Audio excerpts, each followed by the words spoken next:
the opulent halls of Ashford Manor, a priceless emerald vanishes under impossible circumstances, sparking a web of deceit among a cast of suspects, each hiding secrets as dark as the jewel itself.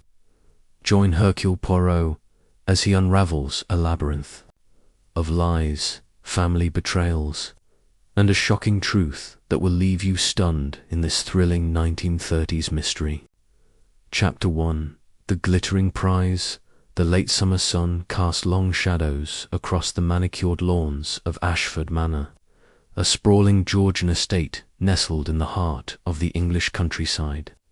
Its honey-coloured stone facade gleamed under the golden light, and the air was thick with the scent of roses and freshly cut grass.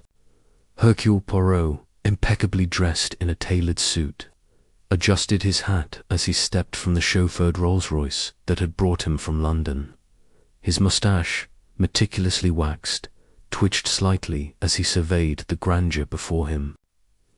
The invitation to the gala at Ashford Manor had intrigued him, not merely for its promise of elegance, but for the whisper of something more, a puzzle waiting to be unravelled. "Mon ami, this is a fine place, is it not?" Poirot remarked to his companion, Captain Arthur Hastings, who was struggling with a suitcase that seemed determined to defy him. Hastings, ever the loyal friend, gave a good-natured grunt. "Fine, yes, but a bit ostentatious, don't you think, Poirot? All this pomp for a jewel, of all things." He set the suitcase down with a thud and wiped his brow. "The Ashford Emerald, they call it. Sounds like something out of a fairy tale." Poirot's eyes gleamed with amusement. "A fairy tale? Perhaps, but one with a price, Hastings. The Ashford Emerald is no mere trinket. It is said to be worth a fortune, and where there is fortune, there is always complication." The two men were greeted at the grand entrance by Mr. Grayson, the butler, a tall, austere figure whose impeccable posture and measured speech suggested a man who had served the Ashford family for decades. His grey hair was neatly combed, and his dark eyes betrayed nothing as he bowed slightly. "Monsieur Poirot, Captain Hastings, welcome to Ashford Manor," he said in a voice as smooth as polished oak. "Lord Ashford awaits you in the drawing-room, if you will follow me." As they crossed the threshold, Poirot's keen eyes took in every detail: the polished marble floors, the crystal chandelier that sparkled like a constellation, the ancestral portraits lining the walls, their eyes seeming to follow the newcomers. The manor was a monument to wealth, but Poirot sensed an undercurrent of unease. As if the very walls held secrets they were loath to share. The drawing-room was a vision of opulence, its walls adorned with damask wallpaper and gilded frames. A fire crackled in the hearth, casting a warm glow over the assembled guests. Lord Reginald Ashford, a robust man in his late 50s, with a ruddy complexion and a hearty laugh, stood at the centre, regaling a small group with a story about a hunting expedition. His wife, Lady Evelyn Ashford, stood beside him, her elegant figure draped in a sapphire gown that shimmered in the firelight.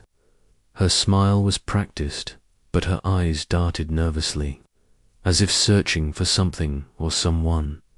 "Ah, Monsieur Poirot," Lord Ashford boomed, striding forward to clasp Poirot's hand. "A pleasure to have you here. And Captain Hastings, of course. I trust the journey was pleasant." "Most pleasant, Lord Ashford," Poirot replied, his voice precise and accented. "Your invitation was most gracious. I am eager to see this Ashford emerald of which I have heard so much." Lady Evelyn's smile tightened, and she inclined her head. "It is a marvel, Monsieur Poirot, a jewel unlike any other. You shall see it tonight at the gala." Poirot noted the faint tremor in her voice, a detail that did not escape him. "Look forward to it," madame. A jewel of such renown must be extraordinary. Hastings, ever less subtle, chimed in. Heard it's cursed, though. Bad luck to those who own it, or some such rot. Any truth to that, Lord Ashford? Lord Ashford laughed, a touch too loudly. Superstition, Captain. The emerald has been in our family for generations. A bit of folklore adds to its mystique. Nothing more. Before Poirot could probe further, a young woman entered the room, her presence commanding attention. Clara Ashford, the only child of Lord and Lady Ashford, was a striking figure. Her dark hair pinned loosely, her emerald green eyes mirroring the jewel that was the talk of the evening. Her dress, a daring crimson, contrasted sharply with her mother's understated elegance. She carried herself with a defiance that bordered on rebellion, and Poirot noted the way her parents' expressions shifted Lord Ashford with pride. Lady Evelyn with barely concealed disapproval. Clara, darling, Lady Evelyn said, her tone cool. Do join us. This is Monsieur Hercule Poirot, the famous detective, and his friend, Captain Hastings. Clara's lips curved into a wry smile as she extended a hand to Poirot. A detective. How thrilling. I hope you're not here to arrest anyone, Monsieur Poirot. We're all quite innocent, I assure you. Poirot bowed slightly, his eyes twinkling. Innocence, mademoiselle, is a matter for the little grey cells to determine. But for now, I am merely a guest, here to admire your family's treasure. Clara's laugh was sharp, almost mocking.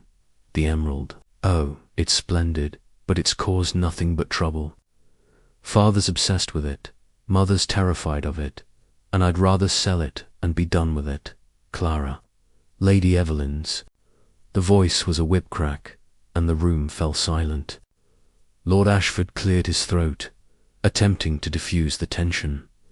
Now, let's not bore our guests with family squabbles, he said, forcing a smile. Come, Monsieur Poirot, Captain Hastings, let me introduce you to our other guests. The room was a microcosm of English high society, each guest a piece in the puzzle Poirot was already assembling in his mind. Viscount Henry Marlowe, a handsome man in his 30s, with a disarming smile and a reputation as a gambler, bowed with exaggerated courtesy. His charm was undeniable, but Poirot noted the slight weariness in his eyes, the mark of a man who lived on the edge of ruin. Miss Beatrice Lane, the governess to Clara's younger cousins, was a quiet, mousy woman with a habit of clasping her hands tightly, as if holding herself together. Her plain dress and downcast eyes suggested modesty, but Poirot sensed a depth. To her, that was not immediately apparent.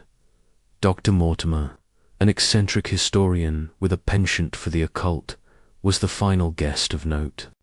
His wild white hair and animated gestures made him a striking contrast to the polished restraint of the others. He launched into a monologue about the emerald's origins, claiming it had been stolen from an ancient temple in India, cursed by priests to bring ruin to its possessors.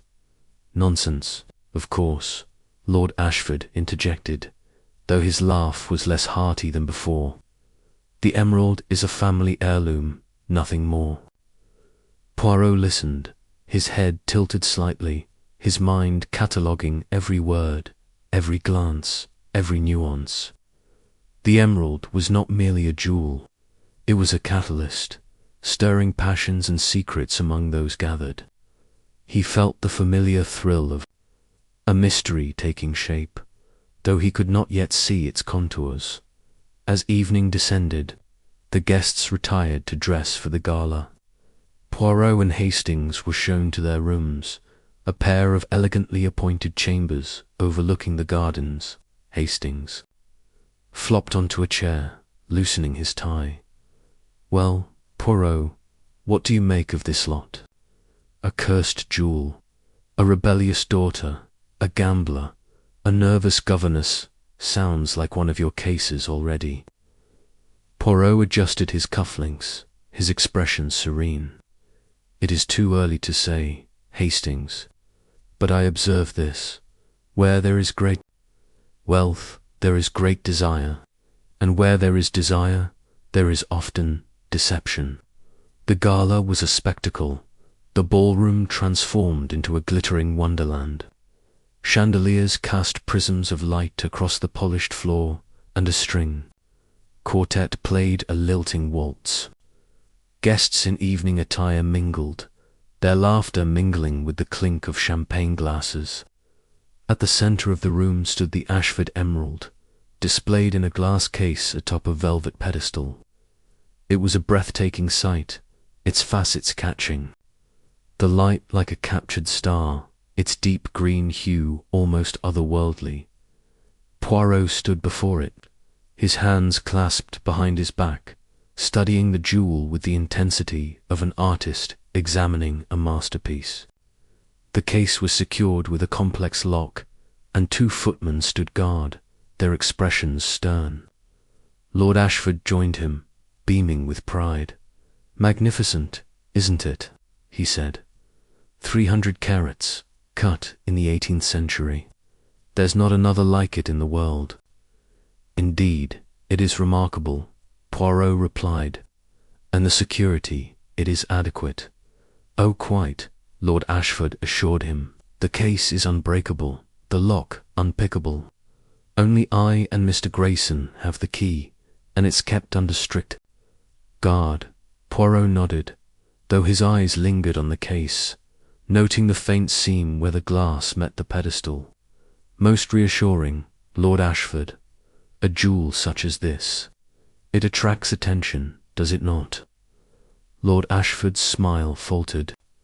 "Well, yes, but we've taken every precaution. No one would dare attempt anything tonight." Poirot said nothing, but his moustache twitched, a sign Hastings recognized as skepticism. The detective's gaze swept the room, taking in the guests. Lady Evelyn was deep in conversation with Viscount Marlowe, her laughter a touch too bright. Clara danced with a young officer, her movements defiant, her eyes darting toward her mother. Miss Lane stood alone by a window, her fingers twisting a handkerchief. Dr. Mortimer was regaling a group with tales of curses, his voice carrying over.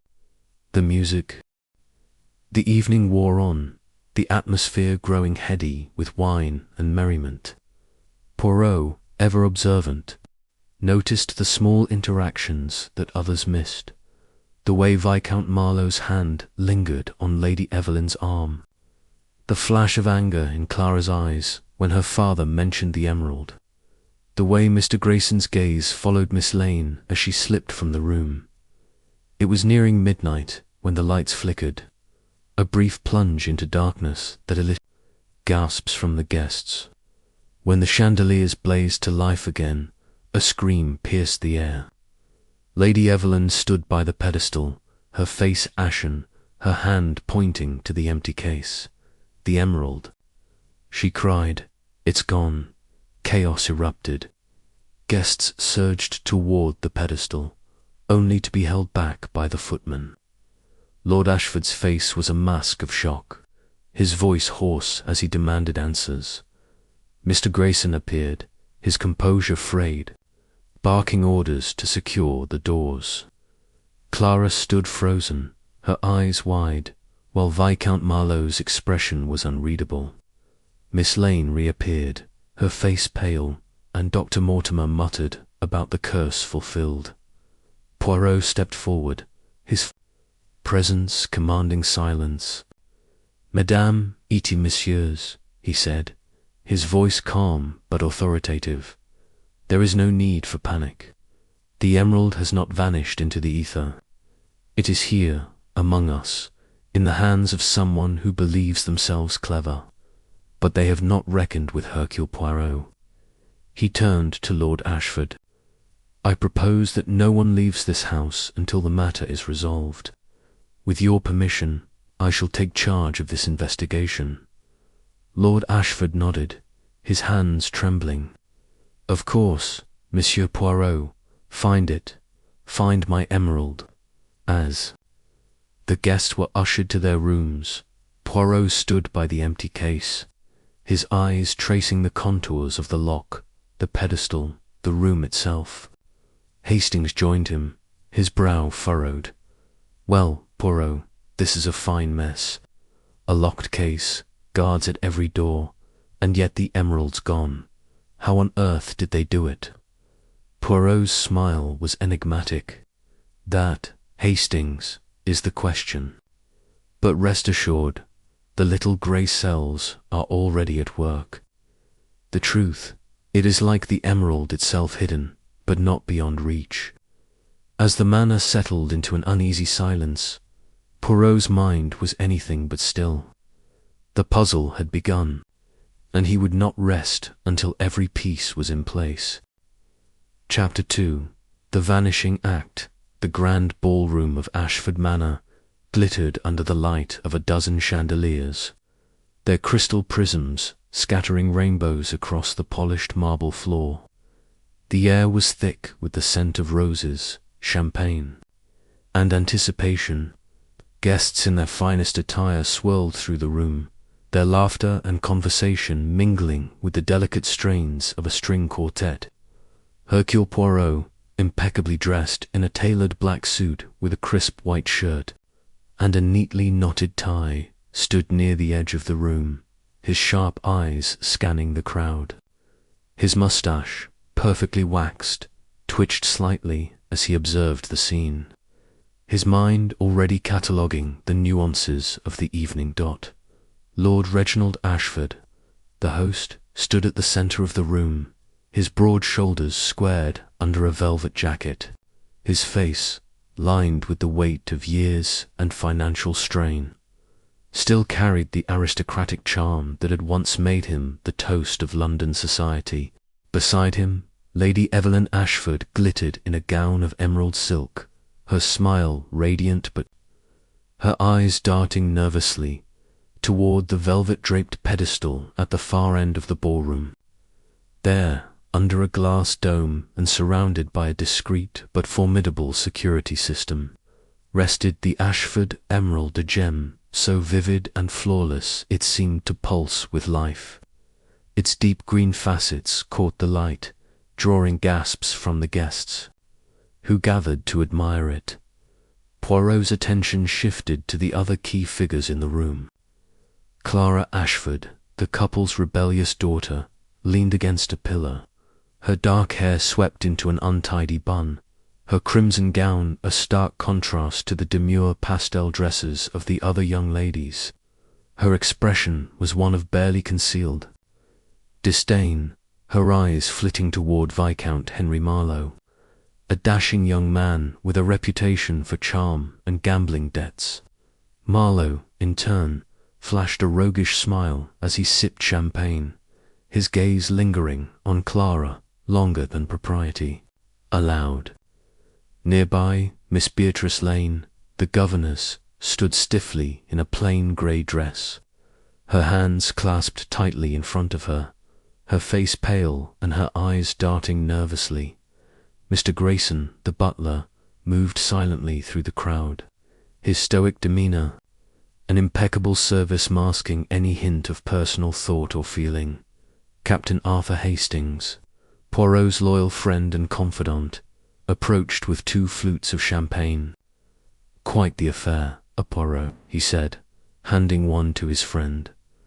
"This emerald business has everyone on edge. I swear half the room looks ready to snatch it and run." Poirot took the glass, but did not drink. "Mon ami," he said, his voice low and precise, "it is not the emerald itself that fascinates me, but the desires it awakens.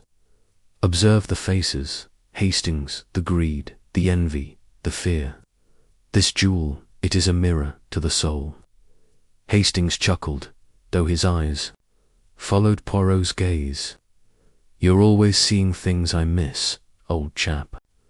But I'll admit, There's something odd about the atmosphere tonight. Too many secrets in one room, perhaps. Precisement, Poirot murmured, his eyes narrowing as he watched Lady Evelyn adjust her necklace, her fingers trembling slightly. And where there are secrets, there is opportunity for mischief, or worse.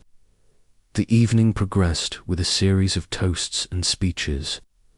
Lord Ashford, his voice booming with forced joviality, recounted the history of the Ashford emerald, glossing over its rumoured curse with a laugh that did not reach his eyes. "A treasure worth more than my entire estate," he declared, raising his glass, "and tonight we share its beauty with you all." The crowd applauded, but Poirot noted the undercurrent of tension. Clara rolled her eyes, slipping away to the terrace. Viscount Marlowe followed her with his gaze, then excused himself from a group of admirers. Miss Lane, meanwhile, hovered near the display case, her fingers twitching as if she longed to touch the glass.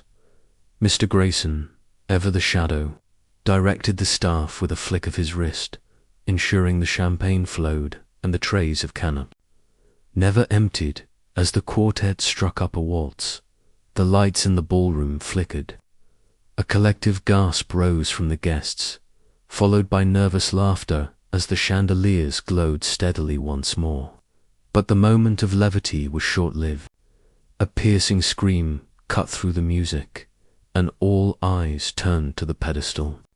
The glass dome stood empty, its lock intact, the velvet cushion bare. The Ashford emerald was gone. Pandemonium erupted. Women clutched their pearls, men shouted for the guards, and Lord Ashford's face drained of colour. Impossible, he roared, pushing through the crowd to the display case. "The alarms, where are the alarms?" Lady Evelyn swayed, her hand gripping her husband's arm. "Reginald, how could this happen?" The security, silence. Lord Ashford snapped, his voice trembling with fury and fear. He turned to the head of security, a burly man named Mr. Carver, who was already inspecting the case. "Carver, explain this at once." Carver's face was grim. "The alarms are active, my lord. No one could have opened the case without triggering them. The lock is untouched, the glass unbroken. It's as if the emerald vanished into thin air." Poirot stepped forward, his small stature commanding the room's attention despite the chaos. "Monsieur Carver," he said, his voice calm but carrying an unmistakable authority, "permit me to examine the scene, si vous plot.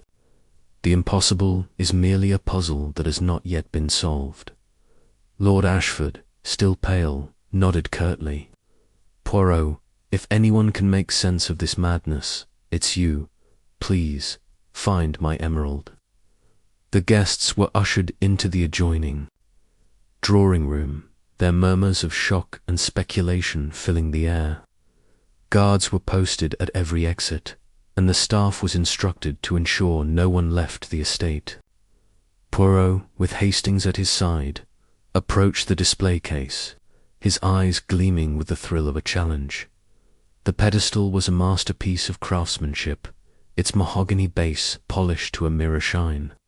The glass dome, reinforced with steel, was secured by a complex lock that required both a key and a numerical code. Poirot ran his fingers lightly over the lock, noting its pristine condition. "No scratches, no signs of tampering," he murmured. "And yet the jewel is gone." Hastings peered over his shoulder. Could it have been an inside job? Someone with access to the code and key? Poirot's moustache twitched. "Perhaps, mon ami. But consider the timing, the flicker of the light. A distraction, Nan. And yet the alarms did not sound. This suggests a thief of extraordinary skill, extraordinary knowledge." He knelt to examine the floor, his keen eyes scanning for any trace of evidence. A faint smudge of dust caught his attention, barely visible against the polished marble. "Hastings, regard us," he said, pointing. "A mark, perhaps from a shoe. It is too faint to be certain, but it is a beginning." Carver, standing nearby, shook his head. "We swept the floor just before the gala, Mr. Poirot. That mark could belong to anyone, could it?" Poirot replied, his tone mild but his eyes sharp. "We shall see, Monsieur Carver, we shall see," as the guests were.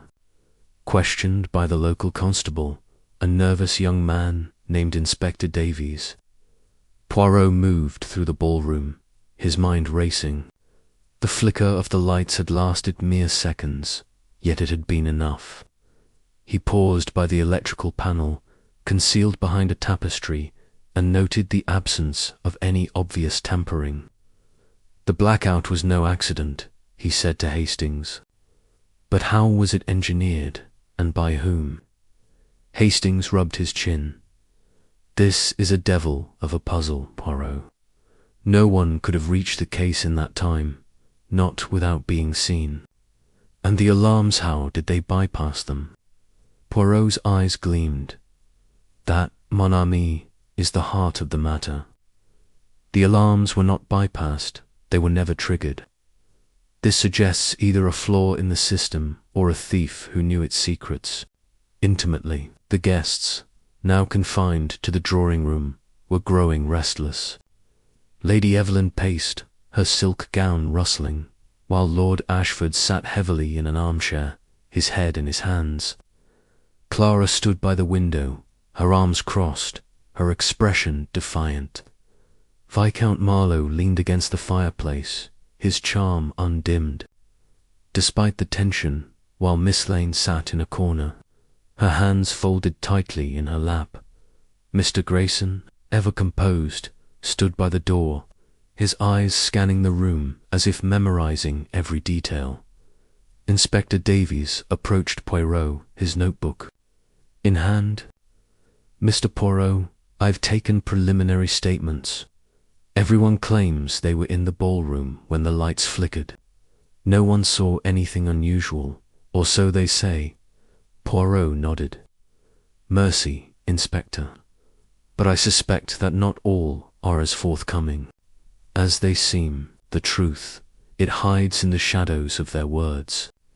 I shall speak with each of them in turn, but first I must examine the scene further." He returned to the display case, his mind turning over the facts. The lock was intact, the alarms active, the glass unbroken, yet the emerald was gone. He closed his eyes, letting his little grey cells work. The flicker of the lights, the smudge on the floor, the untouched lock all pointed to a plan executed with precision. But by whom and how? As the night wore on, the guests grew more agitated, their whispers turning to accusations.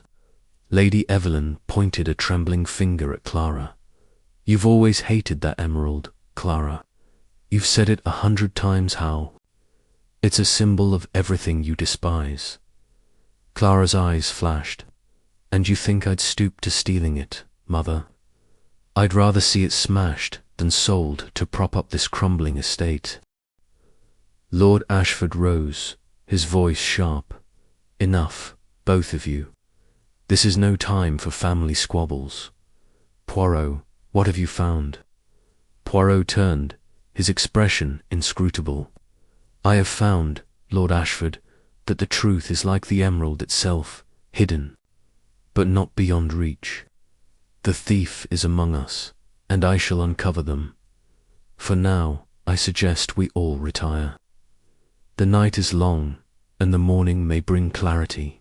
Reluctantly, the guests dispersed to their rooms, the guards maintaining their vigil. Poirot and Hastings remained in the ballroom, the silence heavy around them. "What do you make of it, Poirot?" Hastings asked, his voice low. "This feels like more than a simple theft."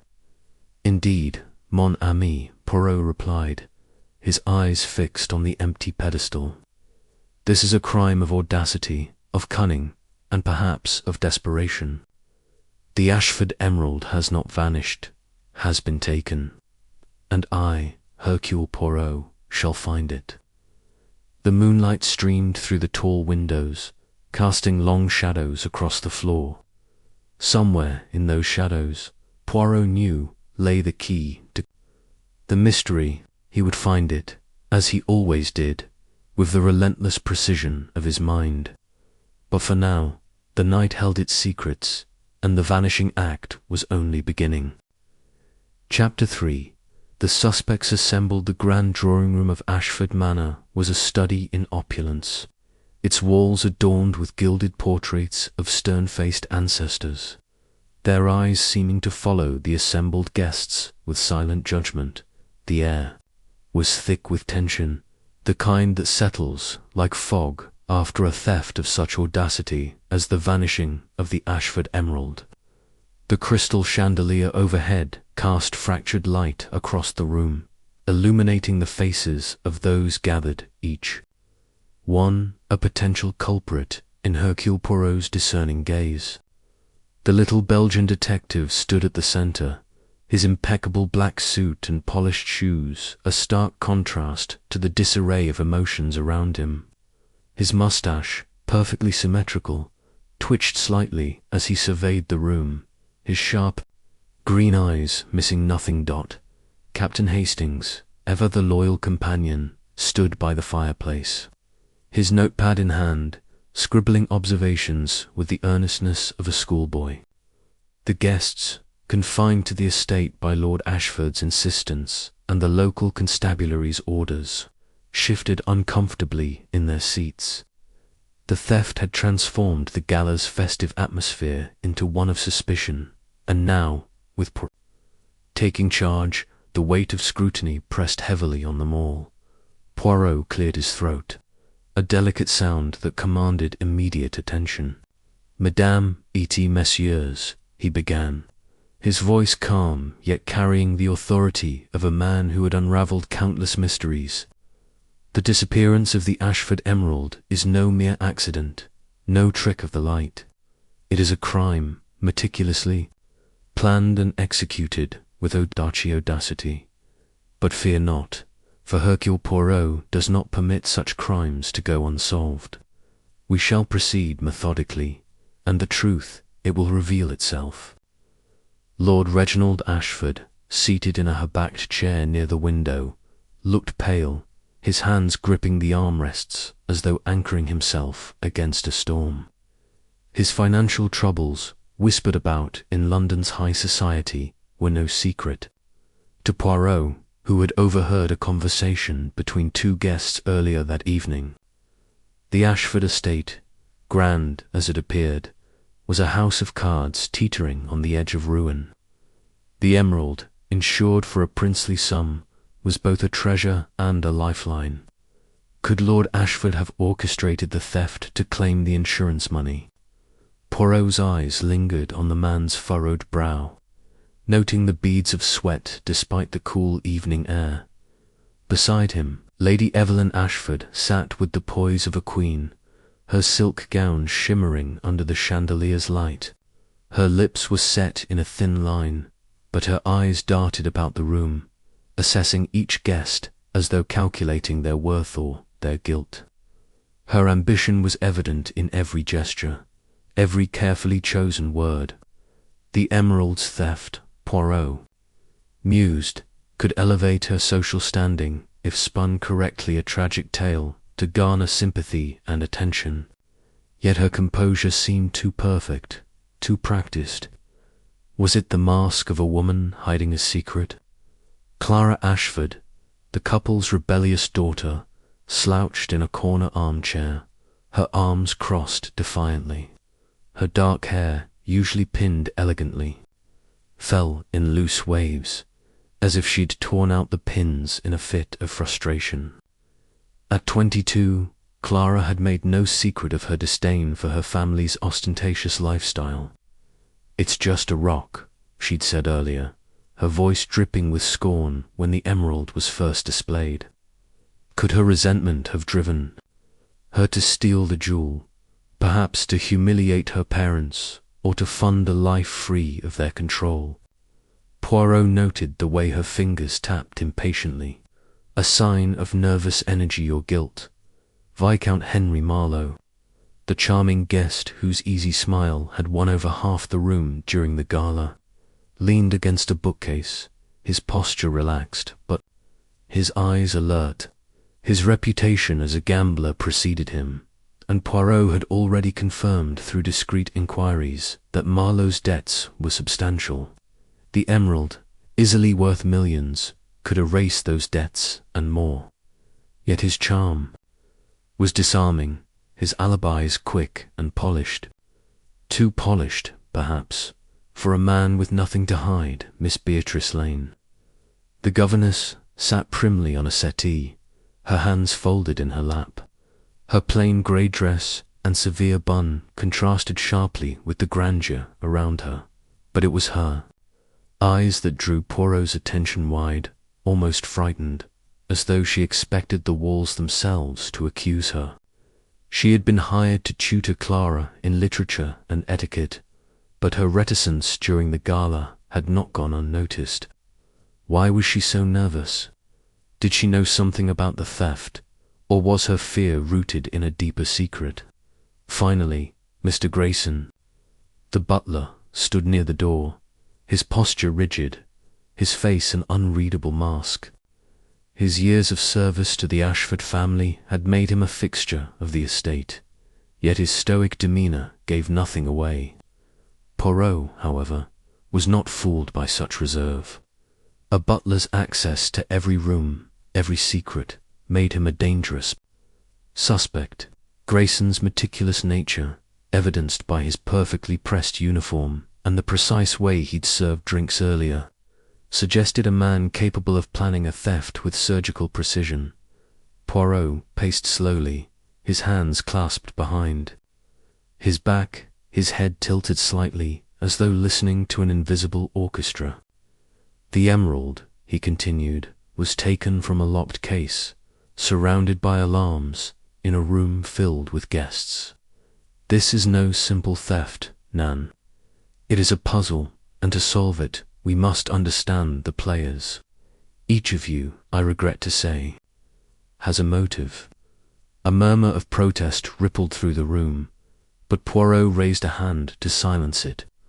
Lord Ashford, your financial difficulties are known. The insurance money from the emerald would be most convenient, would it not? Lord Ashford's face reddened, but he said nothing, his silence louder than any denial. Lady Evelyn, Poirot continued, turning to her, your desire for prestige is evident. The theft of the emerald could be a story to cement your place in society, a tragedy to rally sympathy, perhaps. Her lips parted as if to object, but she closed them, her eyes narrowing. Miss Clara, Poirot said, his tone softening slightly, you reject the wealth that surrounds you. To steal the emerald would be to strike at the heart of your families. Legacy, Nan? Clara's scowl deepened, but she met his gaze defiantly, her chin lifted. Viscount Marlowe, Poirot said, his voice taking on a sharper edge, your debts are a heavy burden. The emerald could buy you freedom, could it not? Marlowe's smile faltered for a fraction of a second, but he recovered quickly, offering a charming laugh. My dear Poirot, you give me too much credit for cunning. Miss Lane, Poirot said, his eyes locking onto hers, your nervousness betrays you. What do you fear? What do you know? The governess flinched, her hands tightening in her lap, but she remained silent, her lips trembling, and Mr. Grayson Poirot concluded, turning to the butler, your knowledge of this house is unparalleled. A man who sees all, hears all, yet says nothing, such a man could orchestrate a theft without leaving a trace. Grayson's expression didn't change, but his eyes flicked briefly to the floor. A tell, Poirot noted with interest. Hastings, scribbling furiously, leaned toward Poirot and whispered, You've got them all on edge, old chap. But how do you plan to narrow it down? They all seem plausible. Poirot's lips curved into a faint smile. Patience, mon ami. The truth, it is like a fine wine, it requires time to reveal its full flavor. For now, we observe, we question, and we listen to the little grey cells. The interviews began in earnest. Each guest called to a small study off the drawing room where Poirot and Hastings could question them privately. Lord Ashford went first, his demeanour a mix of indignation and exhaustion. "I've poured everything into this estate," he said, his voice hoarse. "The emerald was our pride, our legacy. Why would I steal it? To lose it is to lose everything." Poirot tilted his head, his eyes narrowing. "And yet, monsieur, to lose it to an insurance claim might save your estate, Nan. A desperate man might see such a path as necessary." Lord Ashford's hands shook, but he insisted he'd been in the ballroom all evening, surrounded by guests. Several confirmed his presence, though Poirot noted that the ballroom's chaos could have allowed him to slip away unnoticed. Lady Evelyn was next, her composure unshaken even under Poirot's scrutiny. "I was hosting the gala," she said coolly. "My place is to be seen, to charm, to ensure our guests feel welcome. I had no time to skulk about stealing jewels." Yet a maid, questioned earlier, had mentioned seeing Lady Evelyn near the display room just before the lights flickered. When Poirot pressed her on this, she waved it away. "I was checking on the staff, nothing more." Her explanation was plausible, but her eyes avoided his. A detail Poirot filed away. Clara's interview was a study in defiance. "I hate that emerald," she spat, her arms crossed. "It's a symbol of everything wrong with this family greed. Pretension, control. But I didn't steal it. I was in my room, sulking, if you must know." Her muddy shoes, however, told a different story. When Poirot pointed this out, she shrugged. "I went for a walk in the garden earlier, so what?" Her flippancy was a shield, but Poirot sensed vulnerability beneath it. Viscount Marlowe's charm was on full display, his answers smooth and rehearsed. "I'm a guest here, Poirot," he said, leaning back in his chair. "I've no key, no access to the display case. And yes, I enjoy a wager, but I'm not a thief." Yet his gambling debts, confirmed by a discreet telegram to a contact in London, painted a different picture. A man so deep in debt might take desperate measures, Poirot thought, especially one as clever as Marlowe. Miss Lane's interview was the most revealing, though not in the way she intended. Her hands trembled as she spoke, her voice barely above a whisper. "I know nothing about the theft," she insisted. "I was in the library, preparing lessons." For Clara, but her eyes darted to the door, as though expecting someone to burst in. When Poirot asked about her nervousness, she stammered, "I'm not used to such grand events. They unsettle me." Her answers were too vague, her fear too pronounced. Poirot suspected she was hiding something. Perhaps not the theft itself, but a related secret. Mr. Grayson was the last to be questioned, his responses measured and precise. "I was overseeing the staff, ensuring the gala ran smoothly," he said, his voice steady. "I had no time to meddle with the emerald." His knowledge of the estate's security systems, however, made him a compelling suspect. When Poirot asked about the display case's mechanisms, Grayson described them in meticulous detail, a fact that both impressed and alarmed Poirot. A man so familiar with the locks could surely bypass them. As the interviews concluded, Poirot and Hastings returned to the drawing room, where the guests waited, their faces a mix of apprehension and curiosity. Poirot paced once more, his mind a whirl of motives, alibis, and inconsistencies. The emerald, he said at last, was not taken by chance. It was a plan, executed with precision. But the thief, they have made one mistake they have underestimated. Hercule Poirot, he turned to Hastings, his eyes gleaming. We have motives, mon ami, but no clear opportunity. The display case was locked, the alarms untouched. Yet someone entered, someone took the jewel. Tomorrow we shall examine the scene of the crime more closely. The little grey cells, they tell me there is more to discover. The guests dispersed, their whispers filling the air like static. Poirot remained in the drawing-room, his gaze fixed on the empty display case across the hall. The emerald was gone, but the truth, he knew, was still within reach. He only needed to find the right thread to unravel it. As the night deepened, the manor settled into an uneasy silence, broken only by the distant hoot of an owl. Poirot sat in an armchair, his fingers steepled, his mind racing. Each suspect had a motive, each had a flaw in their story, but the puzzle was incomplete. The footprint in the garden, the cryptic note, the blackout all pieces of a larger picture. He closed his eyes, letting his little grey cells work their magic, confident that the truth, however shocking, would soon come to light.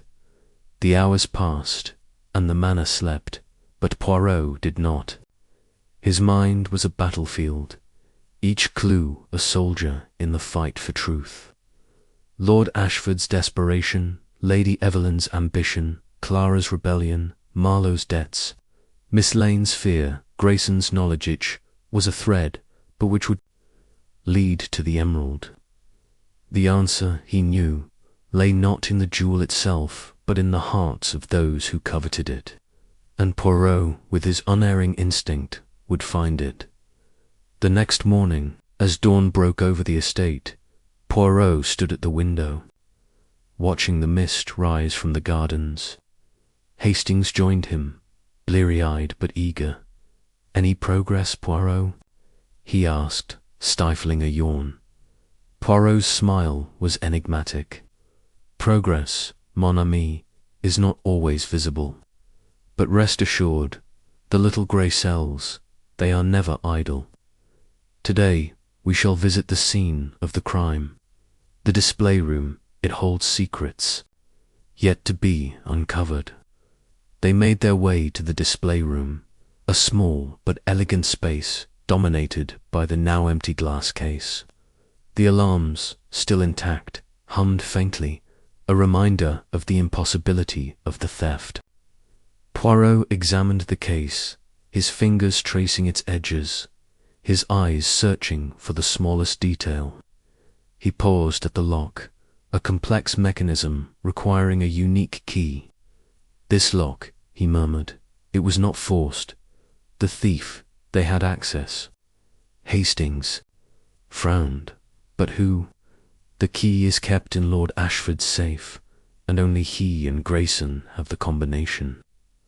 "Precisement," Poirot said, his eyes gleaming. "And yet the emerald is gone. We must consider, Hastings, that the key may not be the only way to open the case. Or perhaps the key was not as secure as we believe." They spent the morning combing the room, finding nothing new until Poirot's eyes fell on a small vent near the floor, hidden behind a velvet curtain. He knelt, peering inside, his face alight with interest. "Hastings, regardez. This vent, it is large enough for a small tool, perhaps a wire, to manipulate the lock from within. An ingenious method, Nan." Hastings peered over his shoulder, skeptical. "But wouldn't that trigger the alarms?" "Not if the alarms were disabled momentarily," Poirot said. "The blackout, it was no accident. It was a diversion, a moment of darkness to allow the thief to act. The realization hit Hastings like a thunderbolt. So the thief planned the blackout. That narrows it down to someone with access to the estate's electrical system, or someone who knew how to exploit it, Poirot corrected. We must question the staff further, Hastings. The electrician, the maids, anyone who might have seen something unusual. The rest of the day was spent in interviews with the staff, a tedious but necessary task. The electrician, a nervous young man named Tom, admitted to checking the fuse box just before the blackout, but swore he'd done nothing to cause it. A maid, Elsie, mentioned seeing a shadowy figure near the display room, but couldn't identify them. Each piece of information added to Poirot's mental mosaic, but the picture remained incomplete. By evening, Poirot returned to the drawing room, where the guests had gathered once more, their faces weary from the day's scrutiny. He stood before them, his presence commanding despite his small stature. "Mies Amos," he said, "the theft of the Ashford emerald is a crime of intellect, of planning. But the thief, they are not infallible. They have left clues, and these clues, they will lead us to the truth." He paused, letting the weight of his words settle. "Tomorrow we shall explore the gardens where the footprint was found. The note, the truth lies in shadow. It is not mere poetry. It is a challenge, and Hercule Poirot, he accepts it." The guests exchanged uneasy glances, their secrets simmering beneath the surface. Poirot watched them, his mind already piecing together the next steps. The emerald was out there, hidden but not lost, and he would find it along with the truth that would shock them all. Chapter 4. The clue in the garden. The morning after the gala, the Ashford estate lay under a heavy pall of suspicion. The grand house, with its ivy-clad walls and sprawling gardens, seemed to hold its breath, as if the very stones knew a secret had been stolen along with the emerald. Hercule Poirot, immaculate in his pressed suit and polished shoes, stood at the edge of the drawing room, his sharp eyes scanning the faces of the assembled guests. The air was thick with unease, and the faint scent of last night's champagne lingered, now sour with the bitterness of accusation. Captain Arthur Hastings, Poirot's loyal friend and occasional chronicler, hovered nearby, his notebook open, pen poised. Hastings was a man of action, not deduction, and his honest face betrayed his frustration at the lack of progress. "Poirot," he whispered, leaning closer, "this is a dashed queer business. That emerald gone without a trace.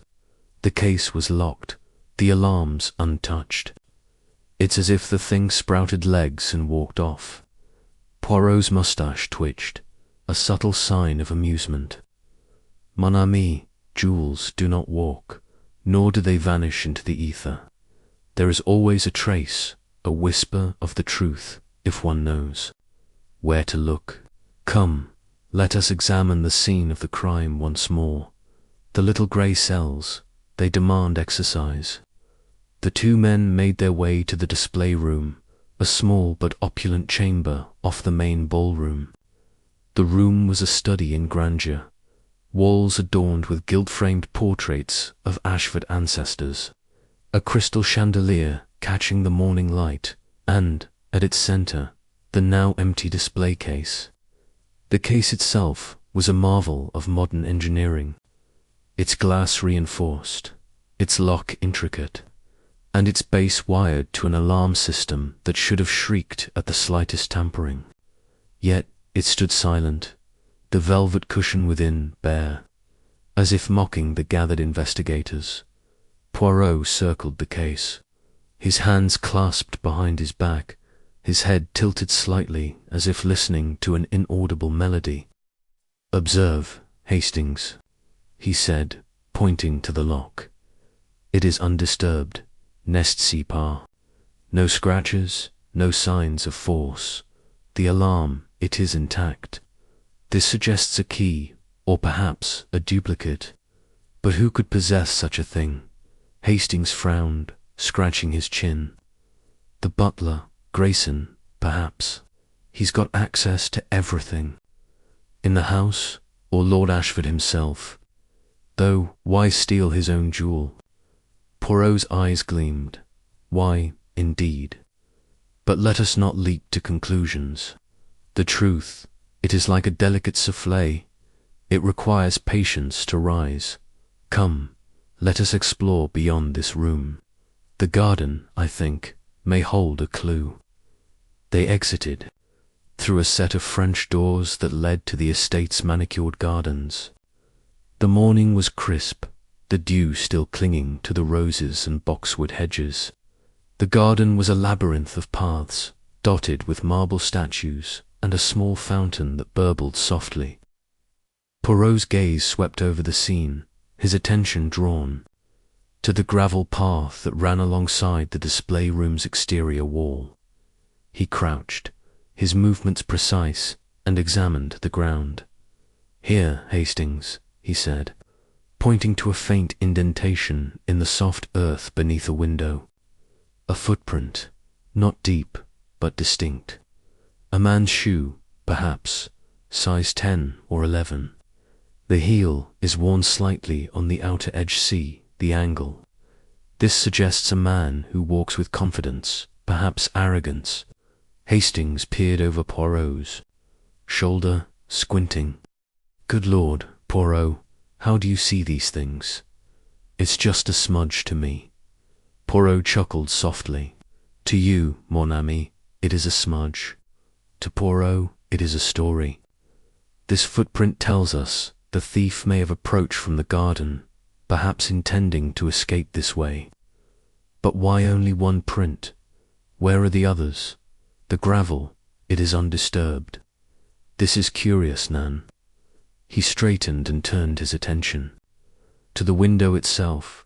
It was a tall, narrow pane, one of several that lined the display room's outer wall. Poirot's gloved fingers traced the frame, pausing at the latch. "Regard us," he murmured, pushing gently. The latch gave way with a faint click, revealing a small but critical flaw. The mechanism was loose, the metal worn. This window, it could be opened from the outside with minimal effort. A tool, perhaps a thin blade, could lift the latch. Yet, the alarms are connected to the case, not the windows. A clever thief might exploit this. Hastings' eyes widened.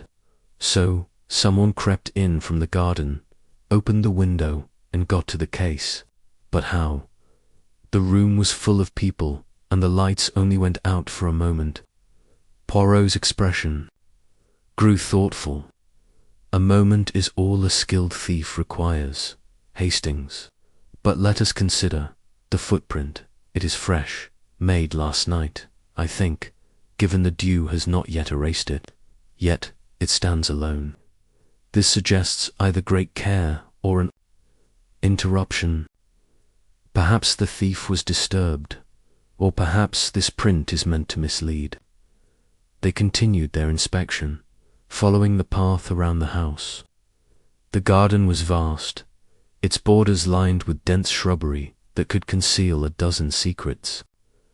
Poirot paused near a bed of roses, his keen eyes catching a glint of something metallic. He knelt again, brushing aside the soil to reveal a small, crumpled piece of paper, no larger than a calling card. It was damp from the dew, but legible. The ink smudged, but clear. The truth lies in shadow. Poirot held the note delicately between his fingers, his brow furrowed. A cryptic message. "Hastings. The truth lies in shadow." What does it mean? A metaphor, perhaps, or a clue to the thief's identity. Shadows conceal, but they also reveal, for they are cast by light. Hastings took the note, turning it over. No signature, no other writing, Could it be a prank? Or something the thief dropped by accident? An accident. Poirot's voice was sharp. Nan, Hastings. A thief who can bypass a locked case and silent alarms does not drop clues by accident. This note, it is deliberate. Perhaps it is a taunt, or perhaps it is a misdirection. We must keep it in mind. They returned to the house, the note tucked safely in Poirot's pocket. Inside, the atmosphere was tense. Lord Ashford stood by the fireplace, his face pale, his hands trembling as he sipped a brandy. Lady Evelyn, resplendent in a silk mourning gown, was issuing orders to the staff, her voice sharp with barely concealed panic. Clara, the Ashfords' daughter, lounged in a corner, her expression sullen, her fingers toying with a cigarette. Viscount Marlowe, ever the charmer, was attempting to lighten the mood with a story, but his laughter rang hollow. Miss Beatrice Lane, the governess, sat quietly, her hands folded in her lap, her eyes darting nervously. Mr. Grayson, the butler, moved silently through the room, his face a mask of professional calm. Poirot gathered the group, his presence commanding attention. Madame et Messieurs, he began, his voice clear and precise. The theft of the Ashford emerald is a crime most audacious, but fear not, Hercule Poirot is on the case. I have discovered a clue in the garden, a footprint and a note. They suggest the thief may have planned an escape through the window, but I suspect this is not the full story. I ask you now to remain vigilant and to report anything unusual. The truth, it will not remain in shadow for long. The guests exchanged glances, some uneasy, others defiant. Lady Evelyn's lips tightened, and she turned away, her fan snapping open. Clara rolled her eyes, muttering something about melodrama. Viscount Marlowe raised an eyebrow, his smile faintly mocking. Miss Lane's hands trembled, and she quickly hid them in her skirts. Mr. Grayson merely inclined his head, his expression unreadable. As the group dispersed, Poirot pulled Hastings aside. We must observe, Hastings. The footprint, the note, the broken latch, they are pieces of a puzzle. But the true clue lies in the people. Their eyes, their gestures, their lies, they will betray the thief. We must watch, and we must listen. The rest of the day passed in a flurry of activity. Poirot interviewed the staff, each of whom claimed to have been busy with gala duties. The footman swore he'd been polishing silver in the pantry. The maid insisted she'd been upstairs preparing guest rooms. None admitted to seeing anything near the display room. Yet, Poirot noted inconsistencies. The footman's hands were too clean for someone who'd been polishing all evening, and the maid's apron bore a faint smudge of garden soil by afternoon. Poirot and Hastings returned to the garden, this time focusing on the shrubbery near the footprint. Poirot's meticulous nature led him to examine every branch, every leaf.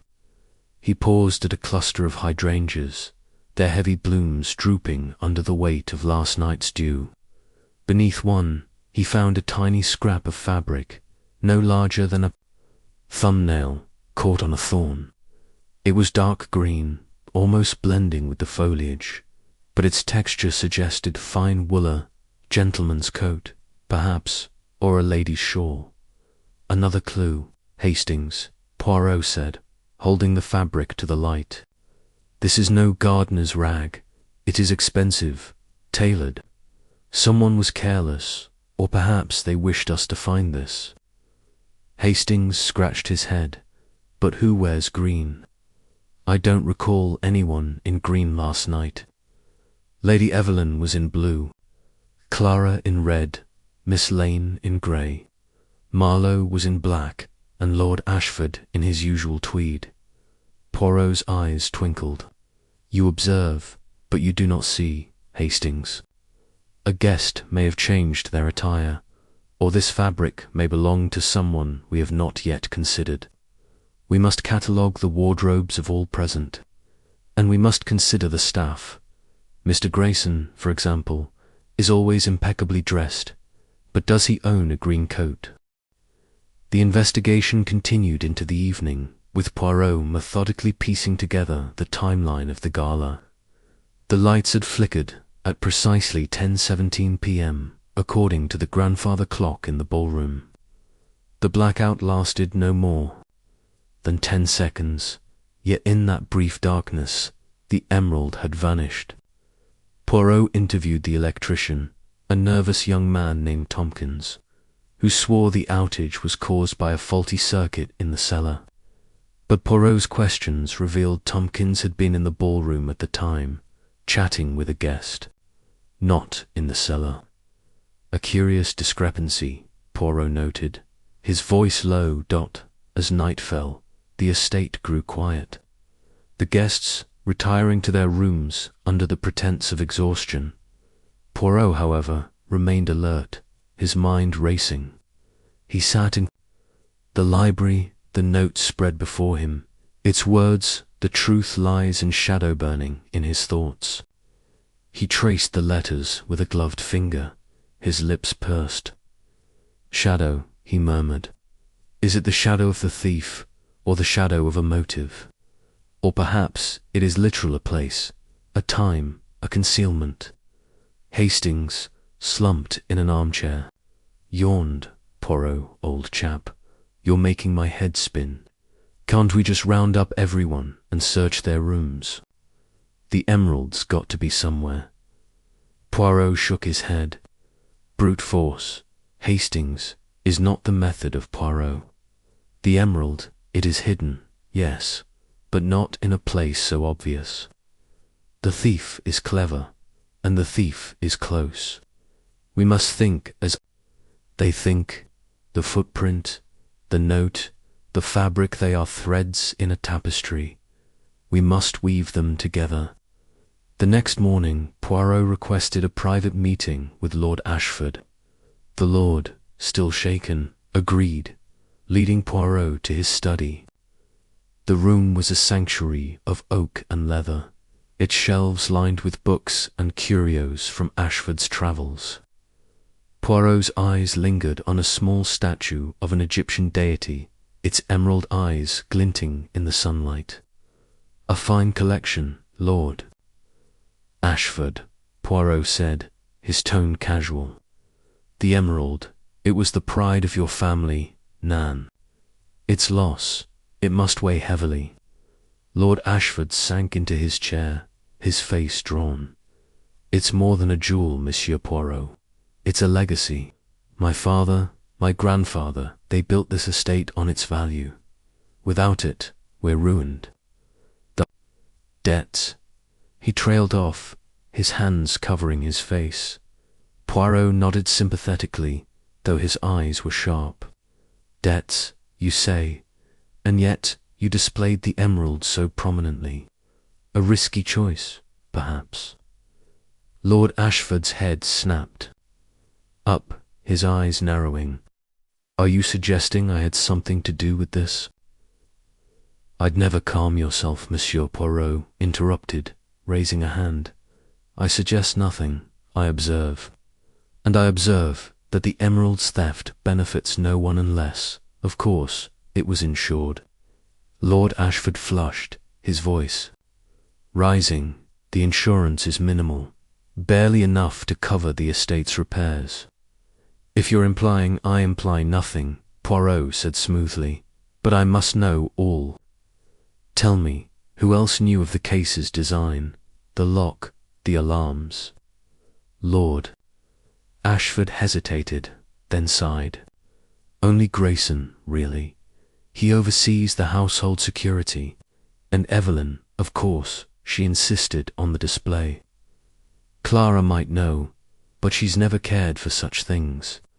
Marlowe, Lane, their guests, they wouldn't have access.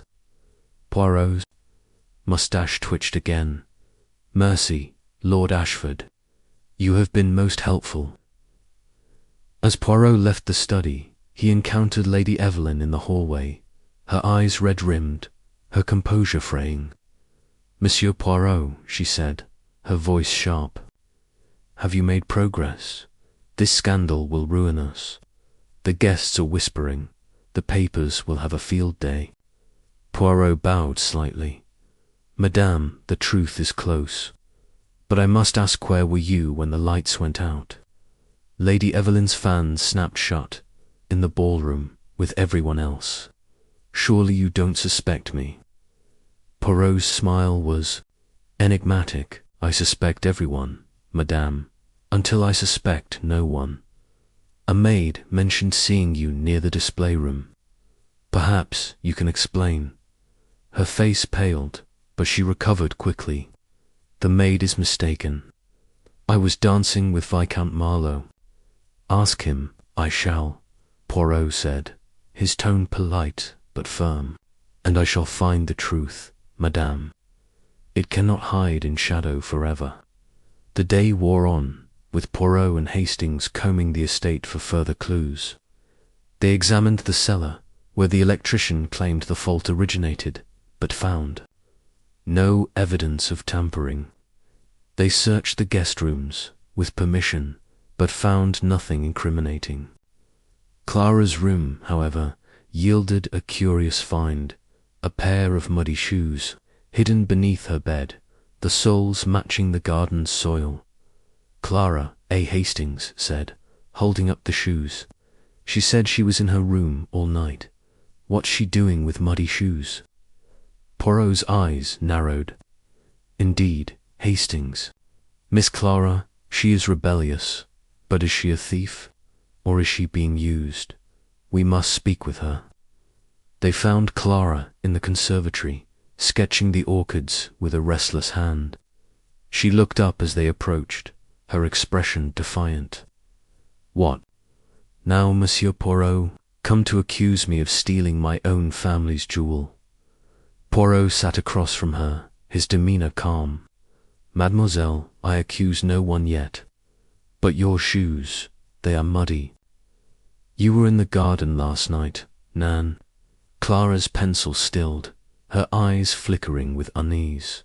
I went for a walk. I couldn't stand the gala, all those stuffy people. I needed air. At 10 o'clock, during the blackout." Poirot's voice was gentle but probing. Clara flushed. "Maybe. I don't remember the exact time." "Is it a crime to walk in my own garden?" "Not a crime," Poirot said, "but curious. And the note, 'The truth lies in shadow,' does it mean anything to you?" Clara's eyes widened, but she shook her head. "No, it's nonsense. Probably some prank."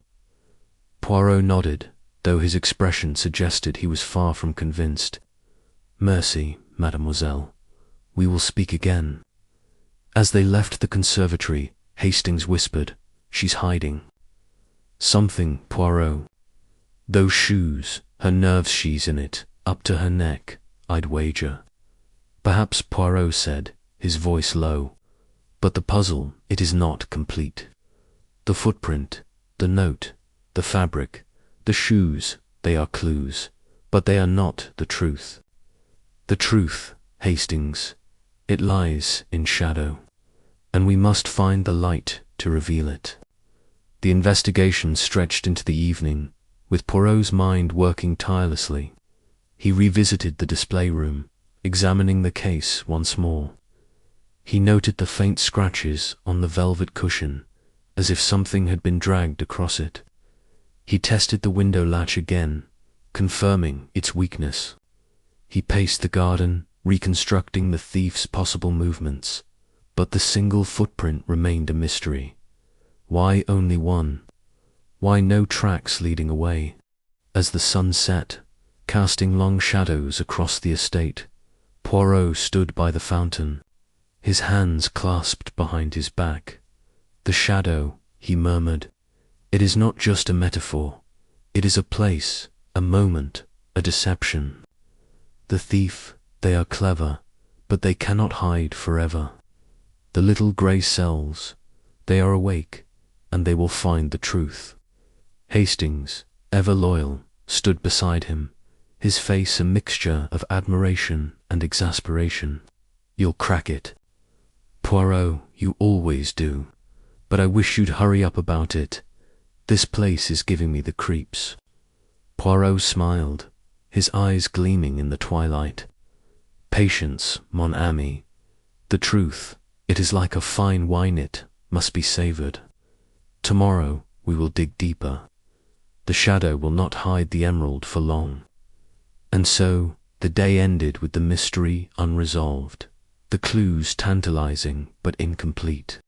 The footprint, the note, the fabric, the muddy shoes, they were fragments of a larger picture, one that Poirot was determined to assemble. The Ashford emerald, and the truth behind its theft, remained in shadow, but Hercule Poirot was not a man to be deterred. The little grey cells were at work, and the solution, he knew, was closer than anyone suspected. Chapter 5. Alibis and Leicester. Morning after the theft of the Ashford emerald dawned grey and heavy. The sky over Lord Reginald. Ashford's sprawling estate cloaked in a mist that seemed to mirror the fog of suspicion hanging over its inhabitants.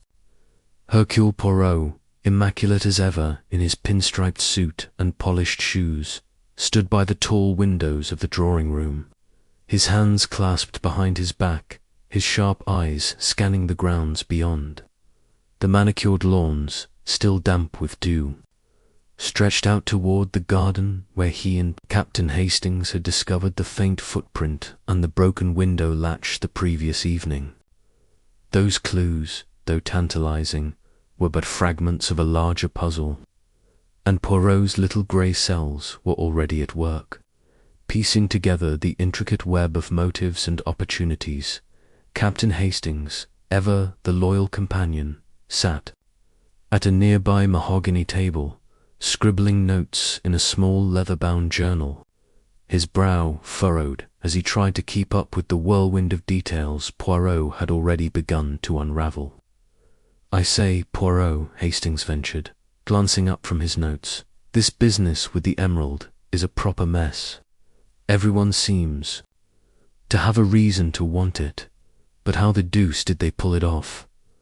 That display case was locked tighter than a bank vault."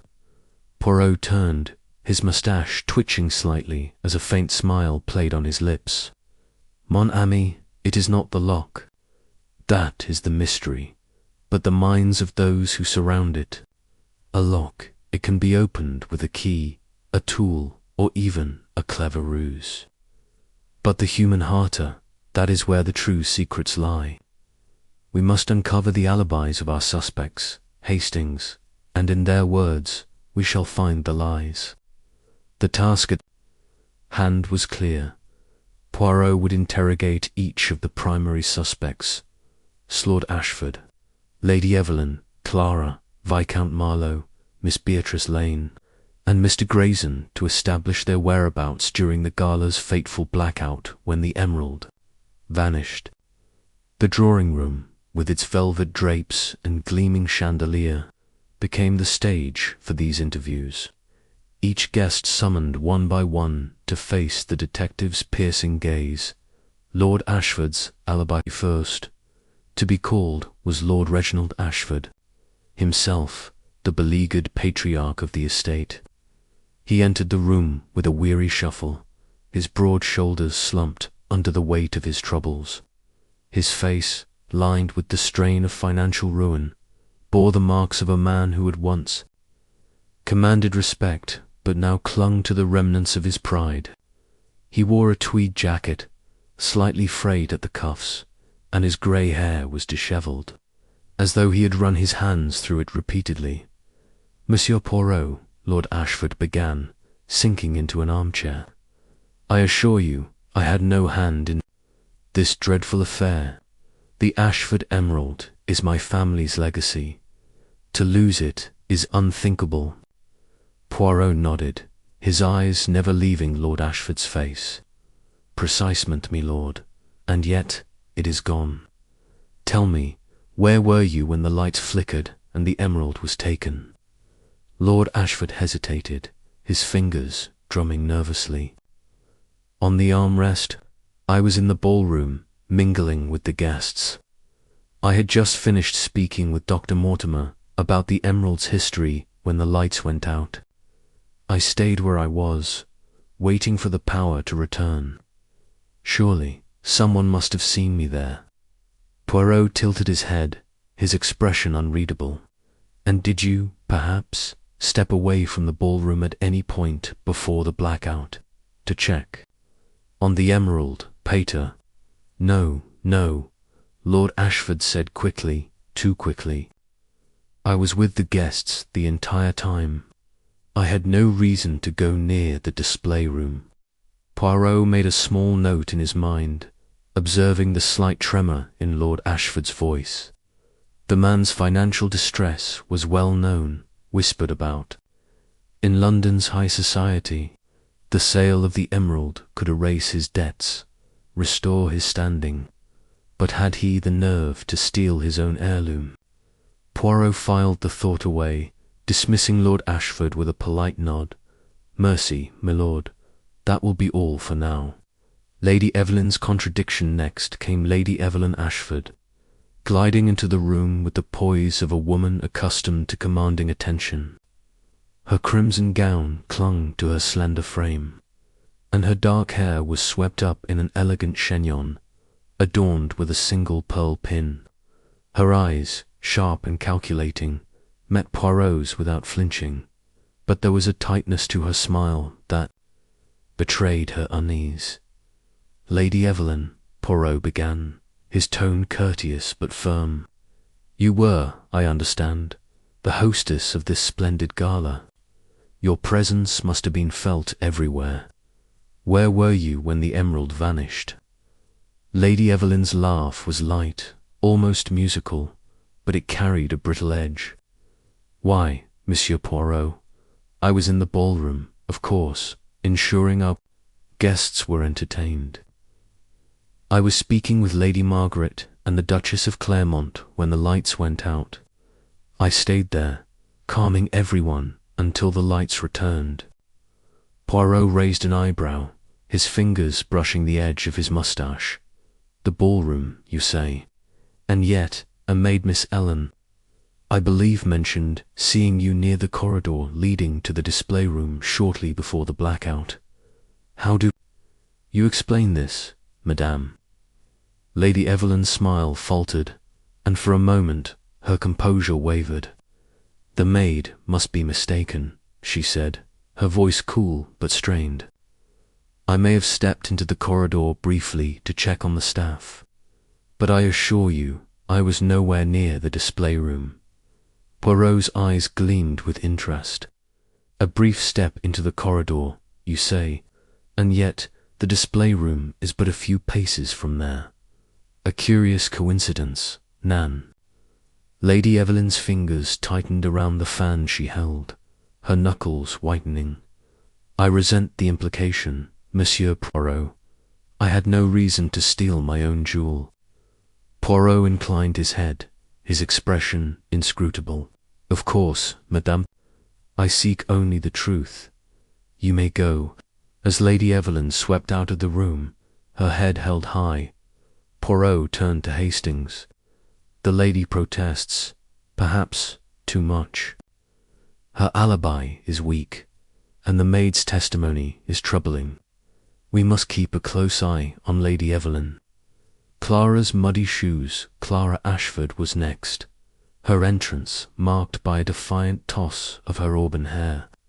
At 19, she was a striking young woman, her green eyes flashing with a mix of rebellion and vulnerability.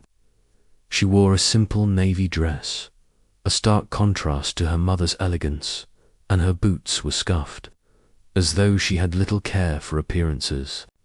She slumped into the chair, crossing her arms with a scowl. "Mademoiselle Clara," Poirot said, his tone gentle but probing, "you are, I understand, not fond of the wealth and pomp of this estate. Tell me, where were you when the emerald was taken?" Clara shrugged, her gaze fixed on the floor. "In my room. I got tired of all the fake smiles and left the gala early.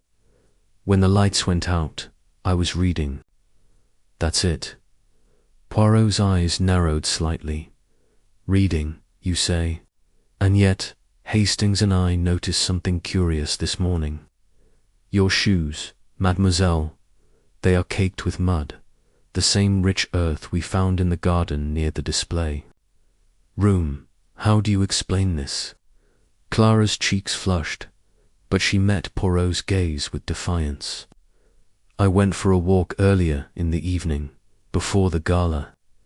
It's not a crime to hate being cooped up in this place, is it? A walk?" Poirot repeated, his voice soft but insistent. "And yet, the mud on your shoes is fresh, not dried as one would expect from a walk hours before.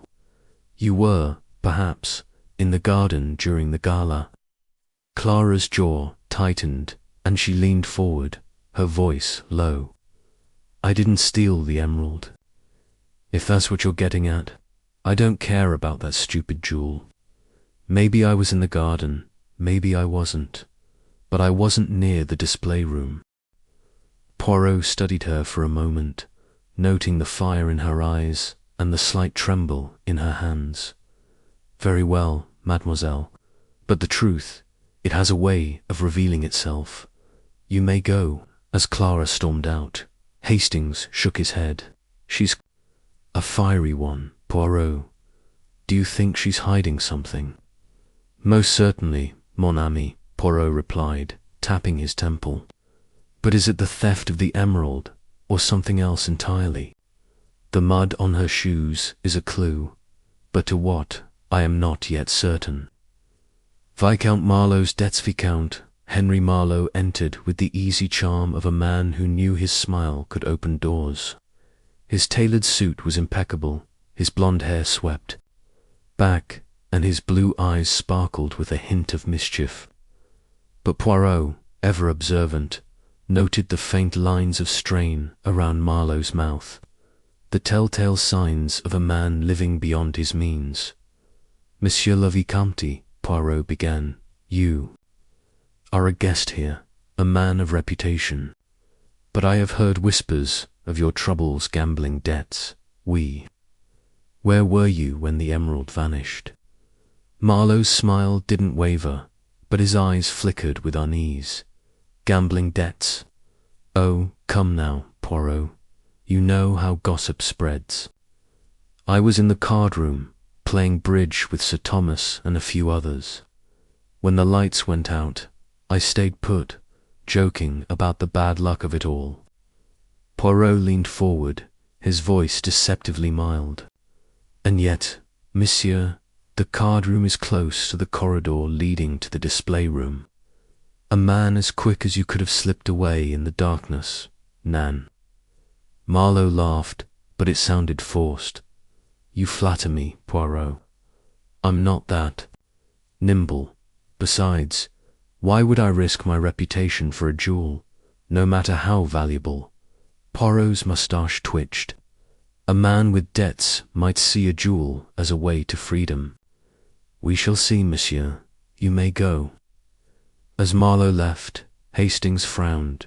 "He's smooth, that one. Too smooth, if you ask me. Those debts of his could make him desperate." "Desperate, yes," Poirot agreed. "But desperation alone does. Not a thief make. We must look deeper. Miss Lane's nervousness, Miss Beatrice Lane, the governess, entered next, her hands clasped tightly in front of her.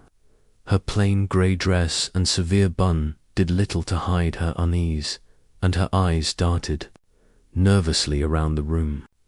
She sat on the edge of the chair, as though ready to flee at any moment. "Mademoiselle Lane," Poirot said, his voice gentle to put her at ease. "You are the governess to young Master Edward, a quiet role, yet you seem troubled. Where?" Were you during the blackout? Miss Lane swallowed hard, her voice barely above a whisper. I was in the nursery, checking on Edward. He was asleep, but I stayed to ensure he wasn't frightened by the darkness.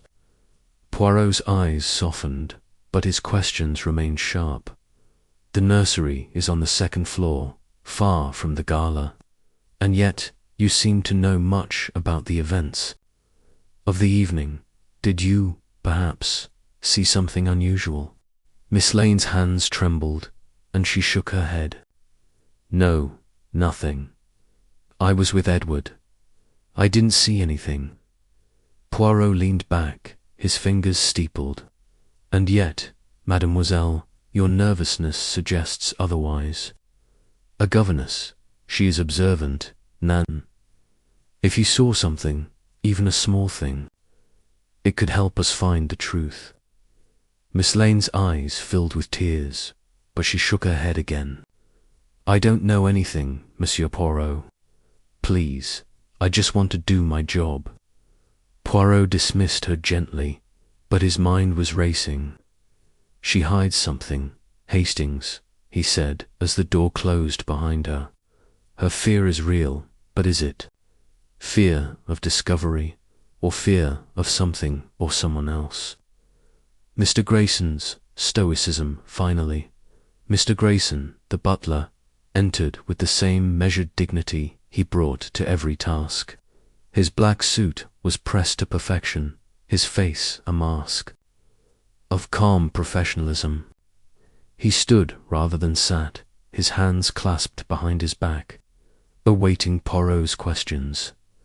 Monsieur Grayson, Poirot began, you are the heart of this household, are you not? You see all, know all. Where were you when the emerald was stolen? Grayson's voice was steady, almost mechanical. I was in the service corridor, overseeing the staff. When the lights went out, I was ensuring the trays of champagne were ready for the guests. I returned to the ballroom as soon as the lights came back on. Poirot's eyes narrowed.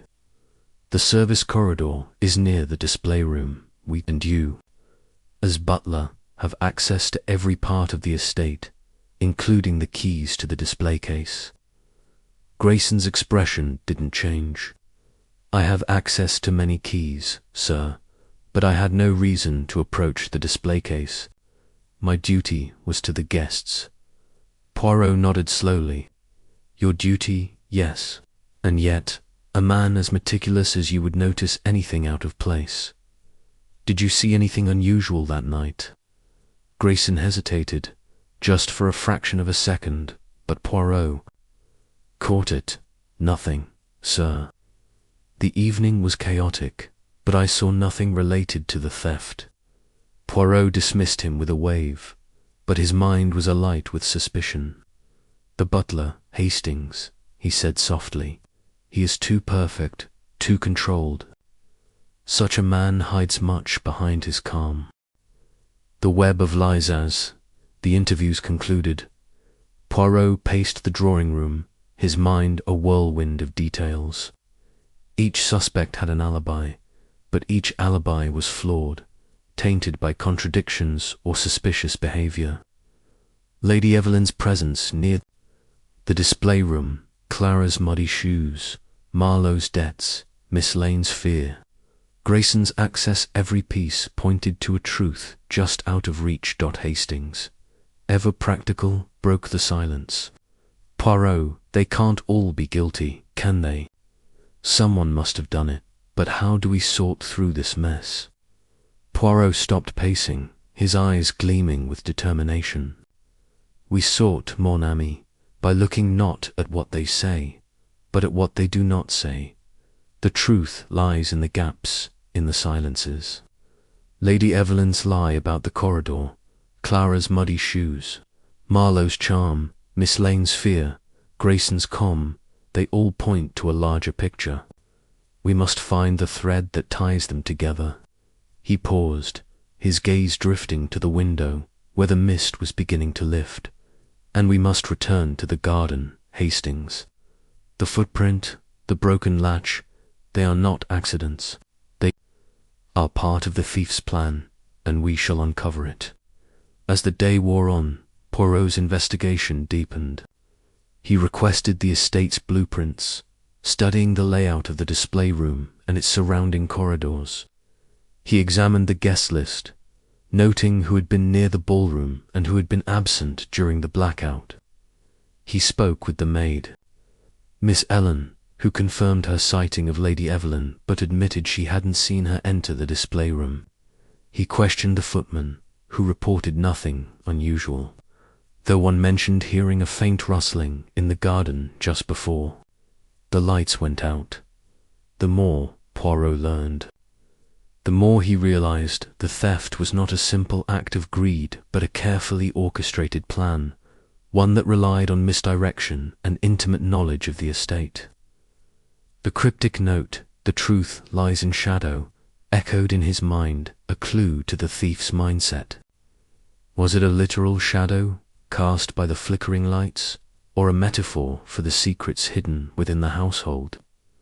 By evening, Poirot had gathered enough to form a hypothesis, though he kept it to himself.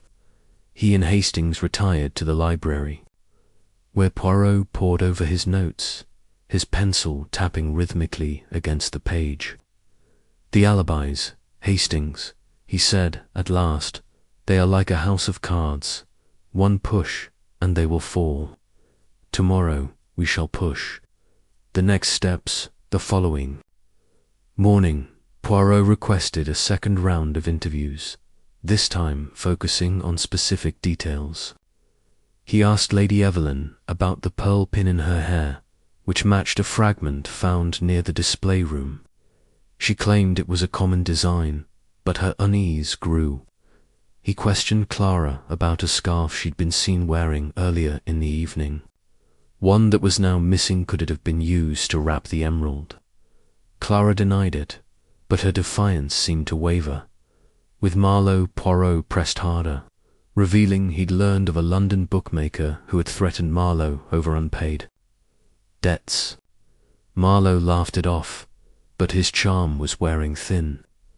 Miss Lane was asked about a letter she'd been seen burning in the nursery fireplace, and her tears returned, though she refused to explain. Grayson, ever stoic, was questioned about a spare key to the display case, one that had gone missing from the butler's pantry. He claimed ignorance, but his pause was longer this time. Each interview added a new layer to the puzzle, and Poirot's confidence grew. He began to see the shape of the crime, the interplay of motives and opportunities. The emerald's theft was not the work of a lone thief, but a conspiracy of sorts, one that exploited the weaknesses of the household: greed, resentment, fear, and desperation. As the sun set over the estate, Poirot stood once more by the drawing room window, his mind racing. The truth was close, so close he could almost touch it. But one piece was missing, one final clue that would tie the alibis and lies together. He turned to Hastings, his eyes alight with purpose. "Tomorrow, mon ami," he said, "we shall return to the display room. There is something we have overlooked, something small but vital. And when we find it, the truth will no longer lie in shadow." Hastings nodded, though his expression was one of exasperation. "I hope you're right, Poirot. This case is enough to drive a man mad." Poirot smiled, his moustache curling upward. "Madness, Hastings. Nan, it is method, and with method we shall prevail." The chapter stretched on, with Poirot's investigation, weaving through the estate like a thread through a tapestry. He spent hours examining the display room, noting the angle of the broken latch, the position of the case, the faint scratches on the floor. He spoke with Dr. Mortimer, the historian, who rambled about the emerald's curse, but let slip that Lady Evelyn had once inquired about its black market value. He interviewed the footman again, learning of a brief moment when Grayson had been absent from the service corridor. though no one could say where he'd gone. Clara's behaviour grew more erratic, her arguments with her mother overheard by the staff. Marlowe was seen slipping a note to a servant, who later claimed it was a harmless message to a friend in London. Miss Lane's nervousness reached a breaking point, and she was found pacing the nursery late at night, muttering to herself. Each detail, each inconsistency, fueled Poirot's determination by the end of the chapter. The estate was a pressure cooker of suspicion and fear. The guests, confined until the case was solved, grew restless, their polite facades crumbling. Poirot, however, remained calm, his mind a steel trap closing around the truth. The alibis were unraveling, the lies exposed, and the emerald's fate was within his grasp. Chapter 6. The curse of the emerald. The morning after the emerald's disappearance dawned grey and heavy, the air thick with mist that clung to the sprawling grounds of Ashford Manor. The grand estate, with its ivy-clad walls and towering chimneys, seemed to huddle under the weight of its own secrets. Hercule Poirot, impeccably dressed despite the early hour, stood at the window of the morning room, his hands clasped behind his back, his sharp eyes scanning the garden beyond. The events of the previous night, the gala, the blackout, the vanishing of the Ashford emerald had set the household ablaze with suspicion and unease. Yet Poirot's mind, like a finely tuned instrument, was already at work, sifting through the chaos for the threads of truth.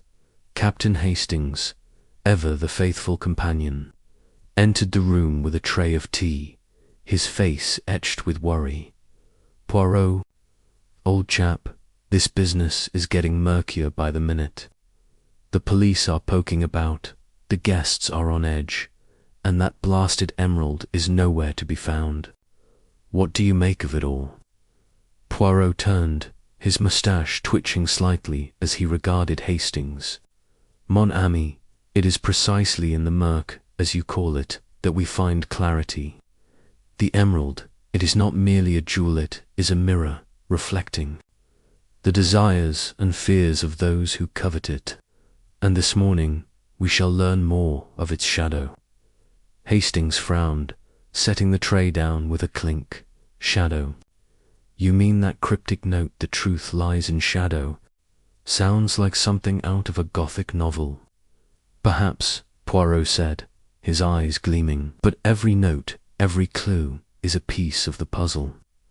And today we shall explore a piece most curious, the so-called curse of the Ashford emerald." Before Hastings could respond, the door opened and Lord Reginald Ashford entered, his face pale and drawn. The jovial host of the previous night was gone, replaced by a man burdened by more than the loss of a jewel. His shoulders sagged under his tailored suit, and his eyes darted nervously as he greeted Poirot.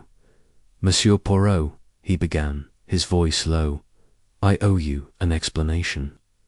This emerald, it is not just a matter of wealth. There is a history to it, a history that, well, I fear it may have contributed to this calamity." Poirot gestured to a chair. "Please, Lord Ashford, sit. Tell me of this history. I am all attention." Lord Ashford sank into the chair, rubbing his temples as if to ward off a headache. Hastings poured tea, his curiosity piqued, while Poirot settled opposite, his posture alert, his hands folded neatly in his lap. "The Ashford emerald," Lord Ashford began, "has been in my family for 3 generations, but its origins are far older. It was acquired well taken, if I am to be honest, from an ancient temple in India during the days of the Raj. My great-grandfather, Sir Percival Ashford, was a collector of rare artifacts, and he persuaded the temple's guardians to part with it. The story goes that the emerald was sacred, a gift from the gods, and its removal brought a curse upon those who possessed it. Hastings raised an eyebrow. A curse, you say? Sounds like a tale to scare children. Lord Ashford's lips tightened. I thought so too, Captain Hastings, until recently. The emerald has been linked to misfortune in our family. My grandfather lost his fortune in a series of disastrous investments. My father died young in a hunting accident, and now, with my own financial troubles. He trailed off, his eyes fixed on the floor. Poirot leaned forward, his voice soft but probing. And you believe, Lord Ashford, that this curse is responsible for the theft? I don't know what to believe, Lord Ashford admitted, but last night, when the emerald vanished, I couldn't help but wonder if the curse had struck again. Perhaps someone in this house was driven to take it not for greed, but to rid us of its shadow. Poirot's eyes narrowed. A fascinating theory, monsieur. But tell me, who else knows of this curse? Everyone in the household, Lord Ashford said. It's an open secret. My wife, Evelyn, dismisses it as nonsense, but she's always been pragmatic. Clara, my daughter, finds it romantic, like something from one of her novels. The staff, Grayson, the maids, they've all heard the stories. And then there's Dr. Mortimer, our guest. He's a historian, obsessed with the emerald's origins.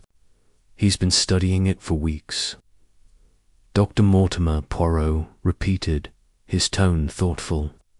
Yes, I recall him from the gala man most enthusiastic about ancient relics. I should like to speak with him. And the others, too. The curse. It is a story, but stories have power, do they not? They shape the minds of those who hear them. Lord Ashford nodded, though he looked unconvinced. I suppose so, but what does it mean, Poirot? How does this help us find the emerald? Poirot rose, adjusting his cuffs with precision. It means, Lord Ashford, that we must understand not only the jewel, but the hearts of those who surround it. The curse may be superstition, but its influence is real. Come, Hastings, let us seek out this Dr. Mortimer. The two men left the morning room, leaving Lord Ashford to his thoughts. The manor was a labyrinth of corridors and grand rooms, each adorned with portraits and tapestries that whispered of the Ashford family's storied past. As they navigated the halls, Hastings couldn't shake the feeling that the walls themselves were watching, guarding secrets older than the theft. They found Dr. Mortimer in the library, a cavernous room lined with leather-bound books and lit by tall windows that cast long shadows across the floor. The historian was hunched over a table, surrounded by papers and sketches of the emerald. His wiry frame and wild grey hair gave him the air of a man possessed, and his eyes lit up as approached. Monsieur, Dr. Mortimer exclaimed, pushing his spectacles up his nose. I was hoping you'd come. This theft, it's extraordinary. The Ashford emerald gone. Do you think the curse has claimed it at last? Poirot smiled faintly, settling into a chair. Opposite the historian, Dr. Mortimer, I am a man of reason, not superstition, but I am curious about this curse you speak of. Tell me, what do you know of the emerald's history?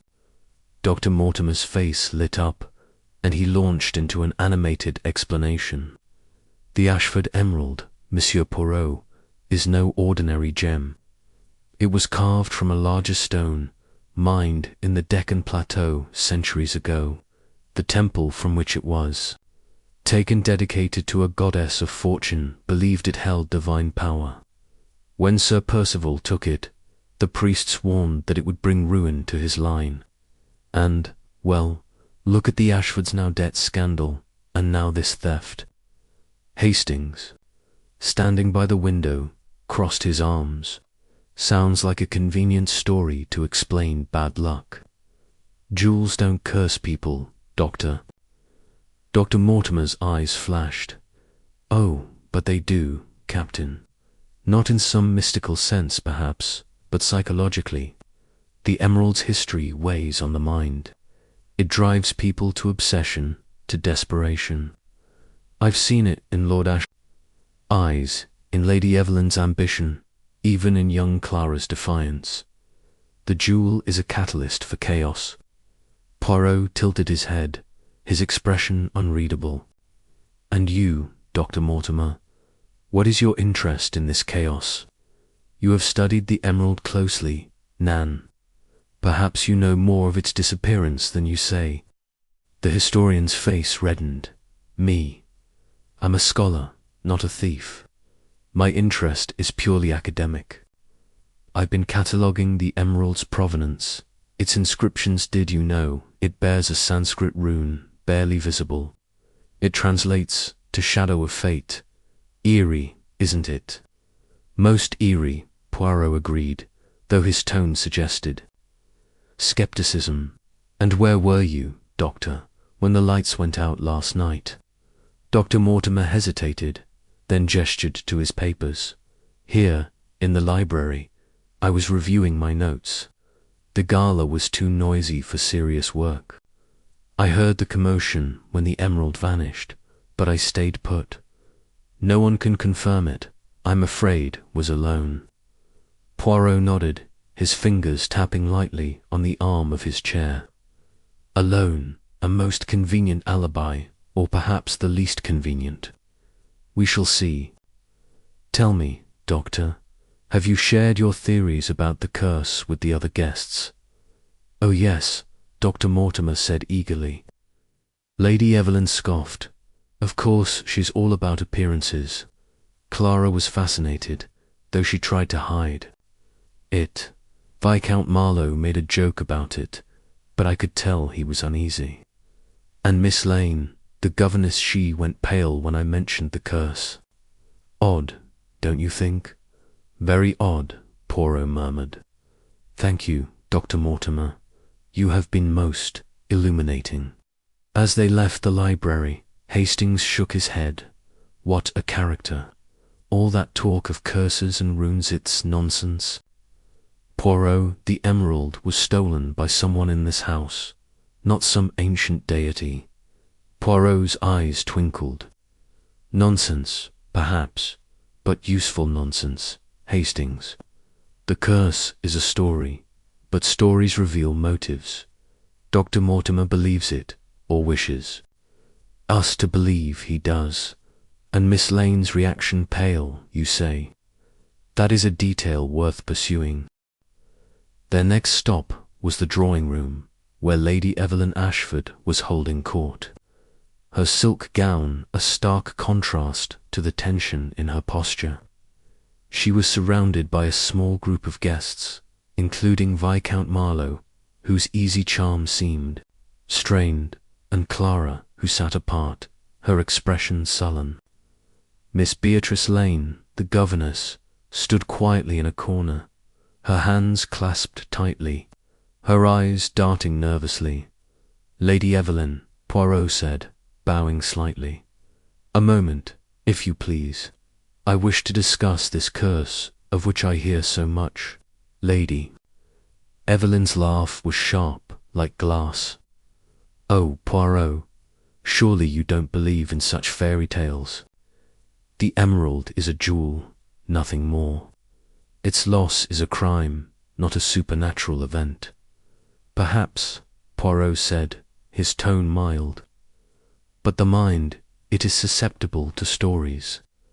Tell me, what do you make of Dr. Mortimer's claims? He's a fool, Lady Evelyn said dismissively, obsessed with dusty books and old legends. If you ask me, he's more likely to have taken the emerald than some ghost from an Indian temple. Clara spoke up, her voice sharp. That's unfair. Mother, Dr. Mortimer's harmless. If anyone's to blame, it's this family always chasing wealth and status. never caring about the cost. Lady Evelyn's eyes flashed. "Clara, that's enough. You'll not air our laundry in front of guests." Viscount Marlowe stepped in, his smile smooth. Now, ladies, let's not quarrel. Monsieur Poirot, I assure you, I find this cursed business amusing, nothing more. I was in the ballroom when the emerald vanished. Ask anyone." Poirot's gaze lingered on Marlowe, then shifted to Miss Lane, who had remained silent. "And you, Mademoiselle Lane, what do you think of this curse?" Miss Lane's hands trembled slightly. I don't know, Monsieur Poirot. It's just a story, isn't it? I was with the children last night, far from the display room. I know nothing about it." Poirot's smile was gentle, but his eyes were sharp. "Of course, mademoiselle. But stories, they have a way of lingering, do they not?" As the conversation continued, Poirot observed the dynamics of the room.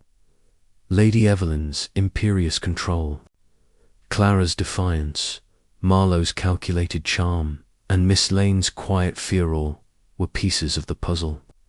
The curse, whether real or imagined, had woven itself into the fabric of the household, amplifying tensions and exposing cracks. Later, that afternoon, Poirot and Hastings walked the grounds, the mist now lifting to reveal the manicured lawns and rose gardens. Poirot paused by the footprint they had found the previous day, his eyes tracing its faint outline in the earth. "Hastings," he said, "this curse is a distraction, but a deliberate one. Someone in this house uses it to obscure their actions. The emerald was not taken by a ghost, but by a hand most cunning." Hastings nodded, though his brow furrowed. "But who, Poirot?" "Everyone has a motive, Lord. Ashford's debts, Lady Evelyn's ambition, Clara's rebellion, Marlowe's gambling, Miss Lane's nerves, even Grayson's access, and now this cursed nonsense muddying the waters." Poirot's moustache curved. "Upward, the waters, they are muddy, but the truth, it lies beneath. We must look not only at what is said, but what is not said. The curse, it is a shadow, and in that shadow we shall find our thief." As the day wore on, Poirot continued his inquiries, speaking with the staff, examining the display room, and piecing together the alibis and inconsistencies. The curse of the Ashford emerald, though dismissed by his rational mind, cast a long shadow over the investigation, its influence felt in every glance, every whispered word. By evening, as the household gathered for dinner, the tension was palpable, each guest aware that Poirot's little grey cells were closing in on the truth. The dining room was a study in contrasts, the glittering chandelier, the polished silver, the strained smiles. Poirot, seated at the table, observed the guests with the precision of a watchmaker. Lord Ashford was subdued, his earlier confession weighing heavily. Lady Evelyn maintained her regal composure, though her eyes flicked toward Poirot with unease. Clara picked at her food, her defiance tempered by something like fear. Viscount Marlowe laughed too loudly, his charm a thin veneer. Miss Lane, pale and silent, avoided Poirot's gaze, and Dr. Mortimer, ever the enthusiast, launched into another monologue about the emerald's history, oblivious to the undercurrents. As the meal ended, Poirot rose, his voice cutting through the murmurs. "Mesdames et messieurs, the curse of the Ashford emerald is a tale most intriguing, but it is not the heart of this matter. The heart, it is human greed, fear, betrayal. Tomorrow I shall have more to say. For now, I bid you good night." The guests dispersed, their faces a gallery of suspicion and doubt. Hastings, walking with Poirot to their rooms, shook his head. "You're keeping something back, aren't you?" What's this about tomorrow? Poirot's eyes gleamed in the dim light of the corridor. Tomorrow, mon ami, we shall lift the veil. The curse is a mask, and behind it lies the truth. Sleep well, Hastings, for tomorrow, the game, it changes. And so, the 6th chapter of the mystery closed, with the shadow of the curse looming large. Yet Poirot's mind, ever sharp, was already cutting through the fog, drawing closer to the heart of the vanishing jewel. Chapter 7. The Hidden Compartment. The morning after the gala was a sombre affair at Ashford Manor. The grand estate, which had sparkled with opulence the previous evening, now seemed to sag under the weight of suspicion and unease. The chandeliers hung dim, their light muted by the heavy grey clouds that had rolled in overnight, casting long shadows across the polished floors. Hercule Poirot, ever immaculate in his tailored suit and polished shoes, stood in the drawing-room, his hands clasped behind his back, his sharp eyes scanning the ornate furnishings as if they might whisper the secrets of the vanished Ashford. Emerald Captain Hastings, his loyal friend and occasional confidant, hovered nearby, his brow furrowed with the effort of keeping up with Poirot's inscrutable thought process. "I say, Poirot," Hastings began, his voice betraying a touch of exasperation. "This business with the emerald is positively baffling. A locked case, alarms that didn't go off, and not a soul seen near the display room when the lights flickered. It's as if the thing vanished into thin air." Poirot's moustache twitched, a subtle sign of amusement. "Mon ami, nothing vanishes into thin air. The emerald, it is still here, somewhere within these walls, or perhaps just beyond them. The question is not where it has gone, but how it was taken and by whom. We must consider the method, the opportunity, and, most importantly, the motive." The two men had been granted permission by Lord Ashford to inspect the display room. Once more, and they now stood before the empty case where the Ashford emerald had gleamed only hours before. The case itself was a marvel of modern engineering, a glass dome reinforced with steel, secured by a complex lock that required a unique key, which Lord Ashford swore had been in his possession all evening. The alarms, wired to detect any tampering, had remained silent. It was, as Hastings had said, baffling. Poirot circled the case slowly, his head tilted as he examined every inch of its surface. His fingers, gloved to avoid leaving prints, traced the edges of the glass, pausing at the base, where it met the polished mahogany pedestal. "This case," he murmured, "it is not merely a container. It is a puzzle designed to protect and to deceive. But every puzzle has its solution, Hastings, and every lock has its weakness." He knelt, his eyes narrowing as he inspected the pedestal's base. His fingers pressed gently against the wood, probing for irregularities. There was a faint click, barely audible, and a small panel slid open, revealing a hidden compartment no larger than a matchbox. Hastings gasped, leaning forward. "Good heavens, Poirot, a secret compartment. Do you think the thief hid the emerald there?" Poirot's expression remained unreadable as he peered into the compartment. It was empty, save for a faint scratch along the inner edge, as if something metallic had scraped against it. "Nan, Hastings," he said, rising and dusting off his gloves. "The emerald is not here. But this compartment, it tells us something most important. The thief, he or she knew of its existence. This is not the work of an outsider, but of someone with intimate knowledge of the estate's secrets." Hastings frowned, his mind racing to keep up. But who could know about such a thing? Lord Ashford, surely, but he's the last person. Who'd steal his own jewel? And the staff, Perhaps that butler, Grayson, he's as stiff as a board, but he's been here for years. He'd know every nook and cranny of this place. Precisement, Poirot agreed, his eyes gleaming. Mr. Grayson is a man of precision, is he not? His records, his routines, they are meticulous. And yet, in such precision, there is often a pattern that hides a flaw. Come, Hastings, let us examine the estate's inventory. It may reveal more than Mr. Grayson intends. They made their way to the butler's office, a small, orderly room tucked behind the main staircase. Mr. Grayson, tall and gaunt, with a face that seemed carved from stone, stood at attention as they entered. His grey eyes flicked briefly to Poirot, betraying nothing.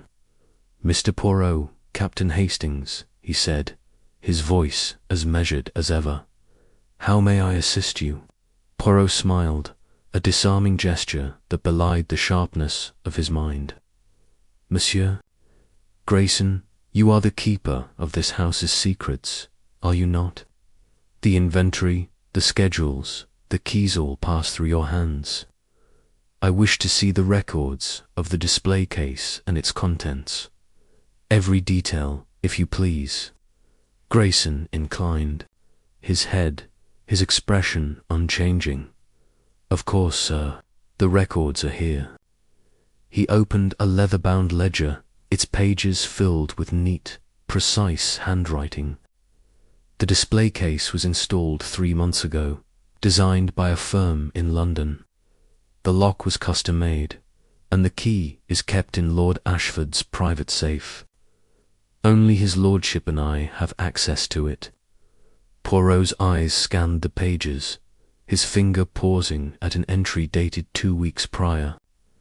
"This note here," he said, tapping the page. "A repair to the display case. A minor adjustment to the lock. We, who performed this repair." Grayson's lips tightened almost imperceptibly. "A technician from the firm, sir. A Mr. Caldwell. He was here for an hour, supervised by myself and Lord Ashford. And this Mr. Caldwell," Poirot pressed, "he had access to the case's mechanisms, its hidden features, perhaps." Grayson hesitated, a rare crack in his composure. "I cannot say, sir." The case was opened briefly, and the repair was minor. "I did not observe any tampering." Poirot nodded, his expression thoughtful. "Merci, Monsieur Grayson. You have been most helpful." He turned to Hastings, his voice low. "The compartment. It is not mentioned in the records. This is curious, is it not?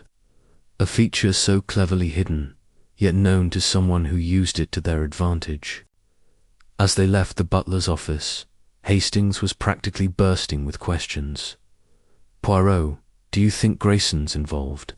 He's got the run of the place, and that hesitation, did you see it? He knows more than he's letting on."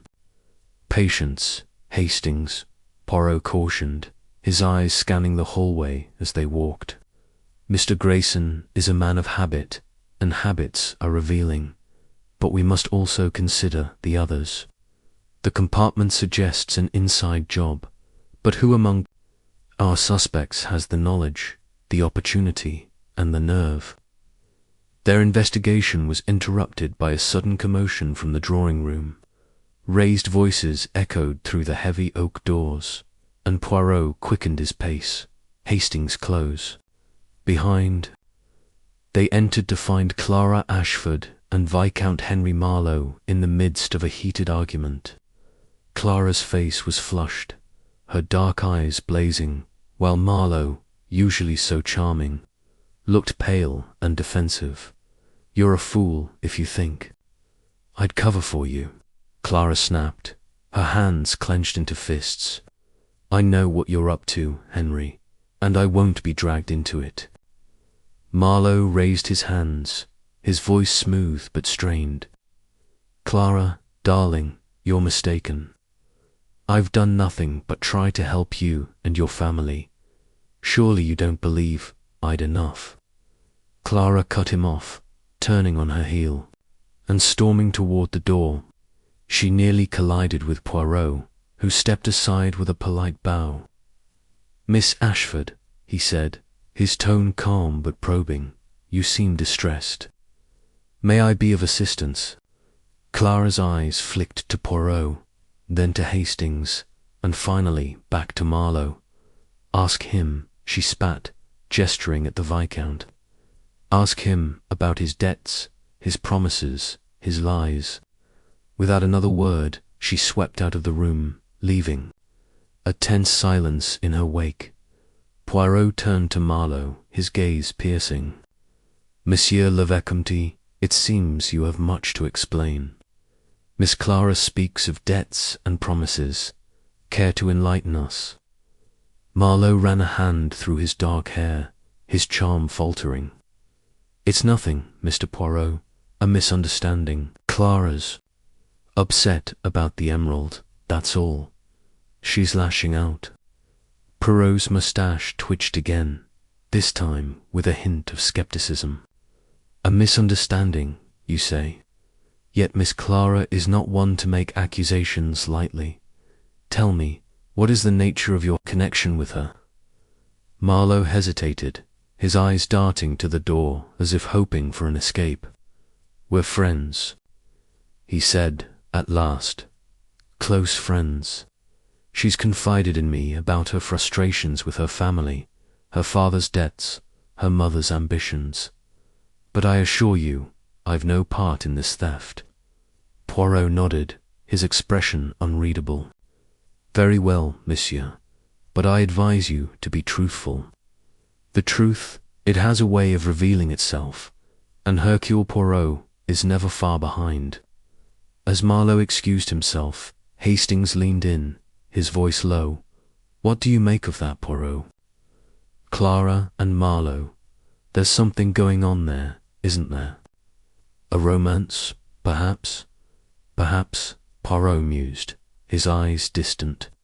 "Or perhaps it is something more, a secret shared, a trust betrayed. We must keep our eyes on Monsieur Marlowe, but also on Miss Clara. Her anger, it is not merely personal. It is revealing." The day wore on, and Poirot's investigation took them to the estate's library, a vast room lined with towering bookshelves and heavy velvet curtains. The air was thick with the scent of old leather and polished wood, and Poirot moved with purpose, his eyes scanning the shelves as if searching for a clue. Hastings, ever the practical one, began flipping through a stack of papers on a nearby desk, hoping to find something useful. "Poirot," he said suddenly, holding up a sheet of paper. "Look at this. It's a letter from Lord Ashford to his solicitor, dated last month. It mentions selling off some assets to cover debts. The emerald isn't mentioned, but could it be related?" Poirot took the letter, his eyes narrowing as he read. "Most interesting, Hastings. Lord Ashford's financial troubles are no secret, but this letter suggests a desperation that he has not admitted. To sell the emerald, even secretly, would be a scandal, and yet the compartment in the case suggests a plan more cunning than a simple sale." Their discussion was interrupted by the arrival of Miss Beatrice Lane, the governess, who entered the library with a hesitant step. Her pale face was drawn, her eyes red-rimmed as if she'd been crying. "Mr. Poirot," she said, her voice trembling, I must speak with you. It's about the emerald." Poirot's attention sharpened, his posture straightening. "Mademoiselle Lane, you have my full attention. What is it you wish to say?" Miss Lane glanced nervously at Hastings, then back to Poirot. I overheard something last night, before the theft. Lady Evelyn and Lord Ashford were arguing. In the study, she was furious, saying the emerald was their only chance to avoid ruin. She mentioned a buyer, Someone in London. Poirot's eyes gleamed with interest. A buyer, you say? Did she name this person? Miss Lane shook her head, her hands twisting together. No, she didn't. But she was so angry, Mr. Poirot. I've never seen her like that. And then, when the emerald disappeared, I thought, perhaps she had something to do with it. Poirot studied her for a long moment, his gaze piercing. Mercy, mademoiselle. Your information is most valuable. But tell me, why did you wait until now to speak? Miss Lane's cheeks flushed, and she looked away. I was afraid. Lady Evelyn, she's not someone to cross, and I have my own reasons for staying quiet. Poirot nodded, his expression softening. Fear, it is a powerful silencer. But the truth, mademoiselle, it is even more powerful. You have done well to speak. Rest assured Hercule Poirot will protect your confidence. As Miss Lane hurried from the room, Hastings turned to Poirot, his eyes wide. Good Lord, Poirot, Lady Evelyn, do you think she's behind this? Selling the emerald to save the family from Whodunit makes sense. Sense, perhaps, Poirot said, his voice thoughtful. But sense is not always truth. Lady Evelyn's ambition is clear, but her methods, they are too bold, too reckless for a woman so concerned with appearances. No, Hastings, there is more to this puzzle. The compartment, the argument, the romance between Clara and Marlowe, these are pieces, but the picture is not yet complete. The afternoon brought a new discovery. Poirot, ever methodical, requested access to the estate's blueprints, which Mr. Grayson reluctantly provided.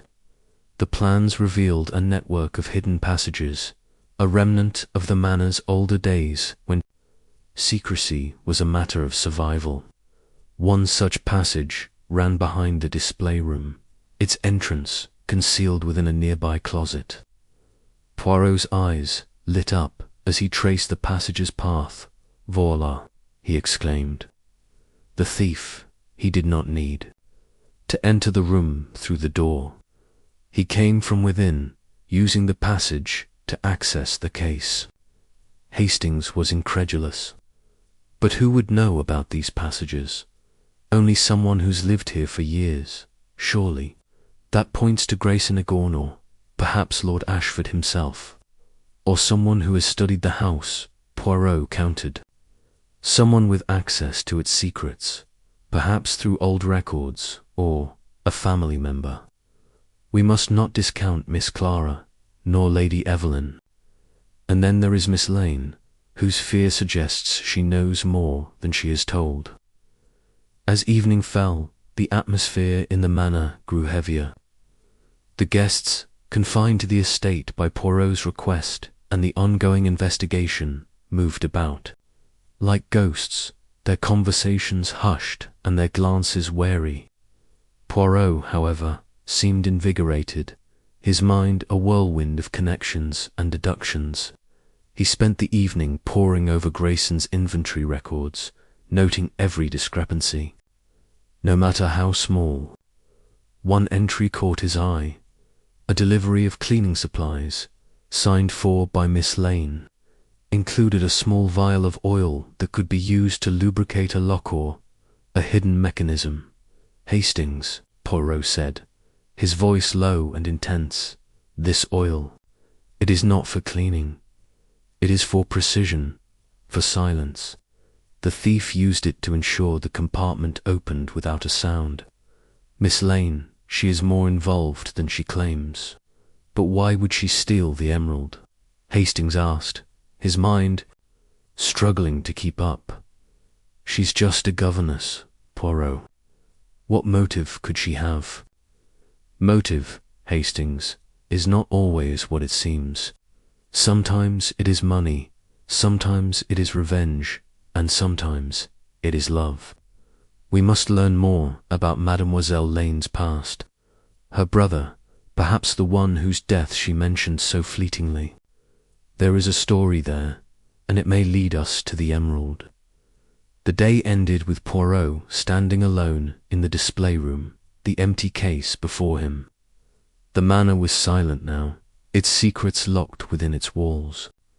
But Poirot's little grey cells were at work, piecing together the clues, the hidden compartment, the passage, the oil, the argument, the romance. The truth was close. He could feel it, but it remained just out of reach, hidden in the shadows of Ashford Manor. Chapter 8.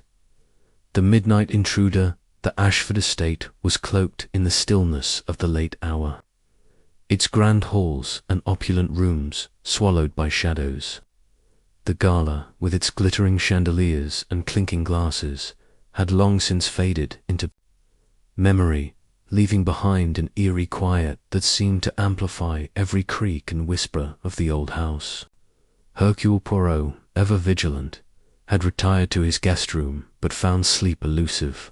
His mind, a whirlwind of deductions, churned through the details of the Ashford emerald's disappearance, the locked display case, the cryptic note, the faint footprint in the garden, and the web of motives weaving the guests together. Something gnawed at him, a piece of the puzzle yet to fall into place. Captain Hastings, his steadfast companion, was less troubled by insomnia. From the adjacent room, Poirot could hear the faint, rhythmic snores that betrayed his friends. Peaceful slumber. Poirot envied Hastings' ability to disconnect from the case. But for him, the little grey cells demanded constant engagement.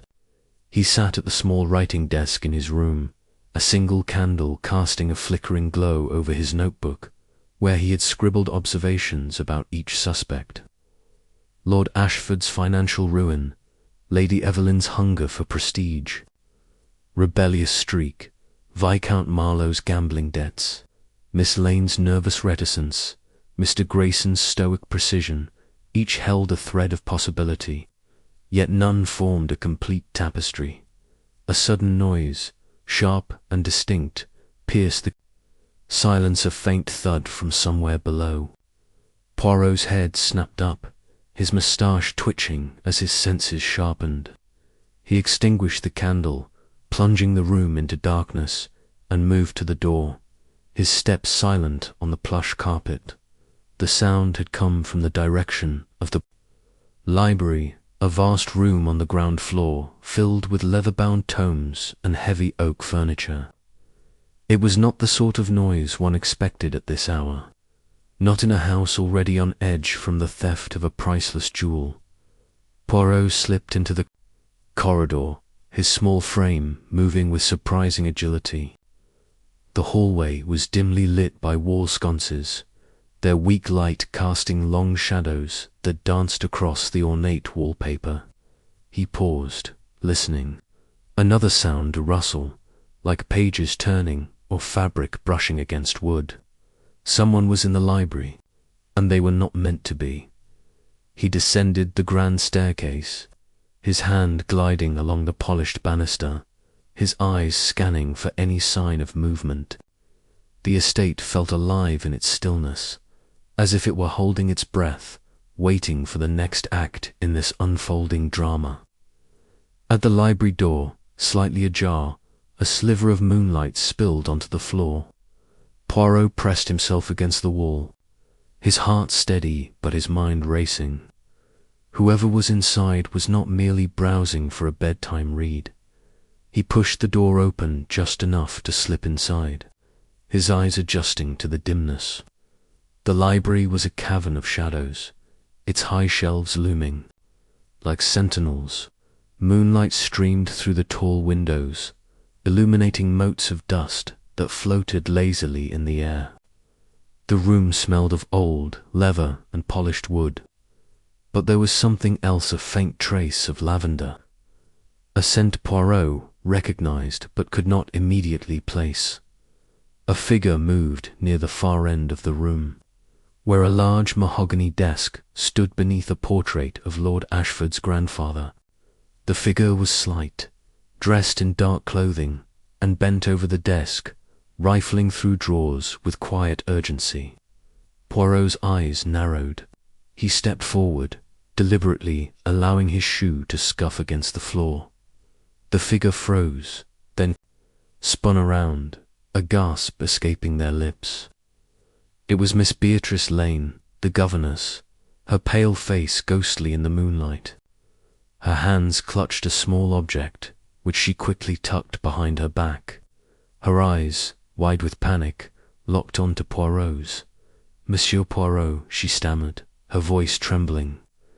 I didn't expect anyone to be awake." "Nor did I, mademoiselle," Poirot said, his tone calm but laced with curiosity. He stepped closer, his hands clasped behind his back, his posture impeccable even in the dead of night. "And yet, here we are, in the library, at an hour most unsuitable for reading. May I inquire what brings you here?" Miss Lane's lips parted, but no words came. Her gaze darted to the door, then back to Poirot, as if weighing her chances of escape. She was dressed in a simple nightgown with a dark shawl draped over her shoulders, her hair loose and slightly disheveled. The lavender scent, Poirot realized, was hers, a perfume she wore sparingly during the day, but which now clung to her in the close air of the library. "I was looking for a book," she said at last, her voice unconvincing. "I couldn't sleep, and I thought a novel might help." Poirot tilted his head, his eyes gleaming with that peculiar intensity that made even the most composed suspect squirm. "A book, mademoiselle? In the dark, and in such a hurry that you must search the desk of Lord Ashford? Nan, I think not. What is it you hold behind your back?" Miss Lane's hand tightened on the object, her knuckles whitening. For a moment, Poirot thought she might bolt, but then her shoulders slumped, and she brought her hand forward. In her palm was a small silver locket, its surface engraved with delicate filigree. She held it out as if it were a confession in itself. "It's mine," she said quickly. I dropped it earlier today. I was afraid it had been misplaced in the library." Poirot took the locket, his fingers deft and gentle. He examined it under the moonlight, noting the weight, the craftsmanship, and the faint scratches that suggested frequent handling. He flicked it open, revealing a tiny photograph inside a young man with sharp features and a serious expression, perhaps in his late 20s. The resemblance to Miss Lane was unmistakable. The same high cheekbones, the same almond-shaped eyes. "Your brother, perhaps?" Poirot asked, his voice soft but probing. Miss Lane's breath caught. "Yes," she whispered. He passed away some years ago." "My condolences," Mademoiselle Poirot said, but his tone suggested he was not yet satisfied. "And yet, you risk discovery in the dead of night to retrieve this locket. Why such urgency? And why here, in the library, at the desk of Lord Ashford?" Miss Lane's eyes filled with tears, but she held her chin high. "I don't know what you mean, Monsieur Poirot. I simply wanted it back. It's all I have left of him." Poirot closed the locket with a soft click and handed it back to her. "Very well, mademoiselle, but I must warn you, Hercule Poirot does not believe in coincidences. You are hiding something, and I will discover what it is. For now, I suggest you return to your room. The night is no place for secrets." Miss Lane clutched the locket to her chest, nodded curtly, and hurried past him, her shawl trailing behind her like a shadow. Poirot watched her go, his mind cataloguing every detail: her nervous demeanor, the locket's photograph, the lavender scent, and the fact that she had been searching the desk, not the shelves. Something was amiss, and Poirot felt the familiar thrill of a clue falling into place. He turned to the desk, his fingers tracing the edges of the drawers Miss Lane had been rifling through. They were locked, but the top drawer showed faint scratches around the keyhole, as if someone had attempted to force it open. Poirot produced a small pocket knife, always carried for such eventualities, carefully probed the lock.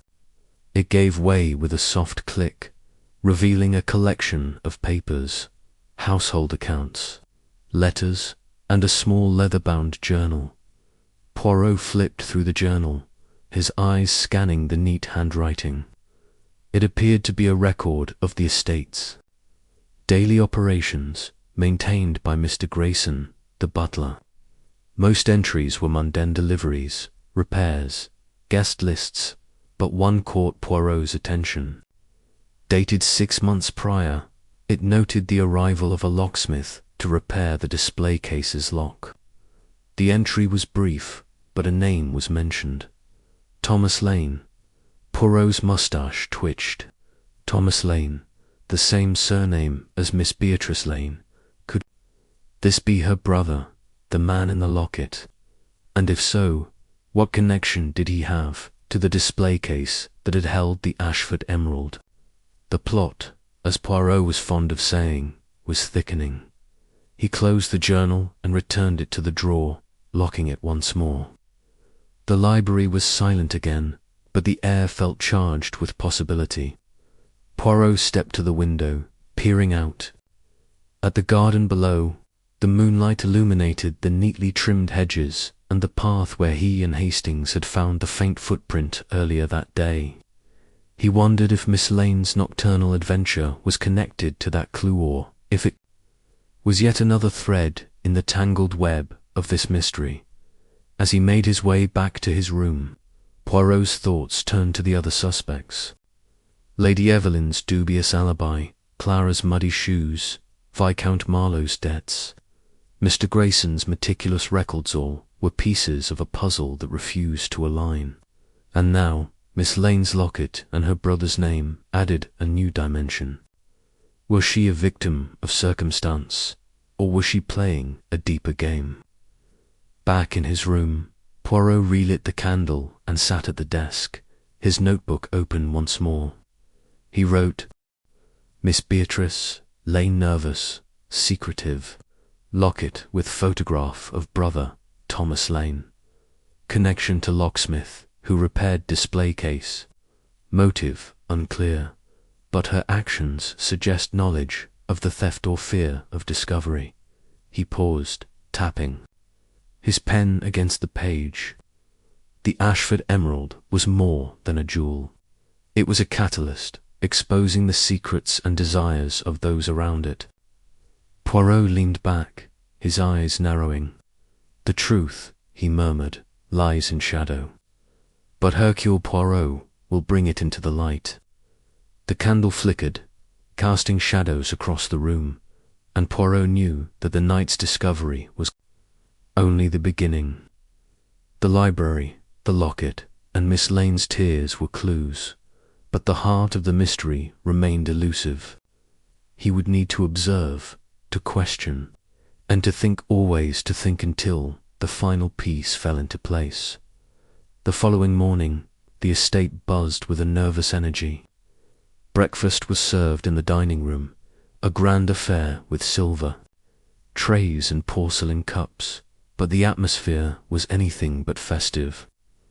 Lord Ashford sat at the head of the table, his face pale and drawn, his fingers drumming restlessly against the tablecloth. Lady Evelyn, impeccably dressed in an emerald green gown that seemed a deliberate nod to the missing jewel, spoke in clipped tones about the weather, as if ignoring the theft could restore normalcy. Clara slouched in her chair, picking at her food, her eyes darting to Viscount Marlowe, who was charmingly deflecting questions about his whereabouts during the gala. Mr. Grayson moved silently around the room, serving coffee with the precision of a metronome, his expression unreadable. Miss Lane was conspicuously absent. When Poirot inquired, Mr. Grayson informed him that she had taken ill and was resting in her room. Poirot's eyebrows rose slightly, but he said nothing, merely sipping his coffee and observing the others. Hastings, seated beside him, leaned in and whispered, "What do you make of it, Poirot?" "Everyone's on edge, but no one's talking." "They are talking," mon ami Poirot replied softly, his eyes never leaving the table. "Not with words, perhaps, but with their actions. Their glances, their silences. Each is a chapter in the story, and I am reading it closely." After breakfast, Poirot requested a private audience with Lord Ashford in his study. The room was a masculine counterpart to the library, with dark wood panelling and shelves lined with hunting trophies and old maps. Lord Ashford stood by the window, his hands clasped behind his back, his posture rigid. "Monsieur Poirot," he began, turning to face him, "I trust you are making progress. The police are useless, poking about with their questions and arresting that thief from the village. I need that emerald found, and quickly." Poirot inclined his head. "The progress, Lord Ashford, is steady, but the truth requires patience. Tell me, if you please, about Thomas Lane. He was a locksmith, and he worked on the display case." Lord Ashford's brow furrowed. "Thomas Lane, yes, I recall the name.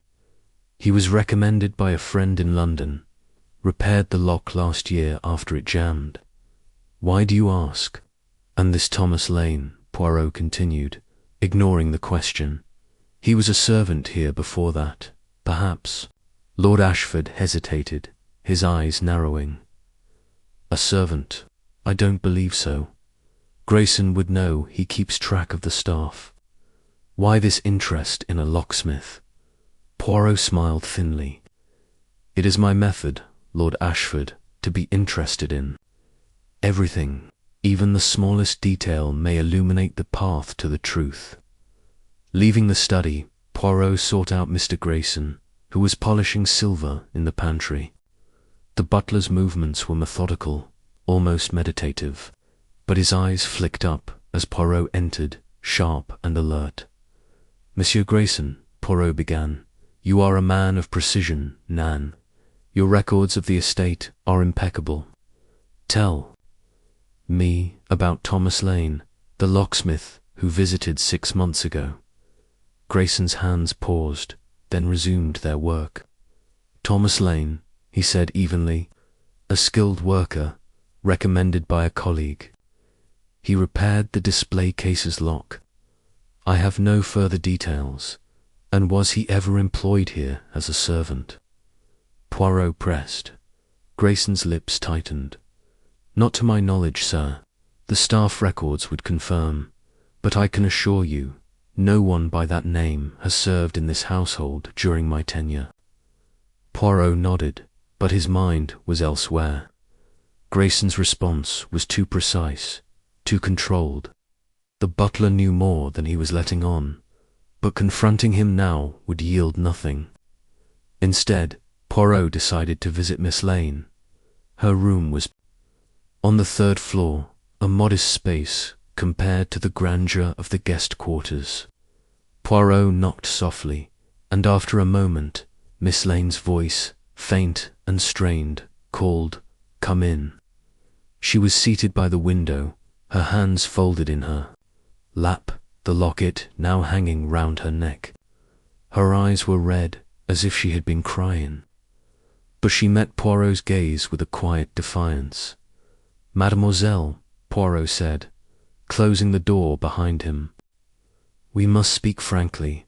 Your brother, Thomas Lane, was he connected to this estate? And do not tell me he was merely a locksmith.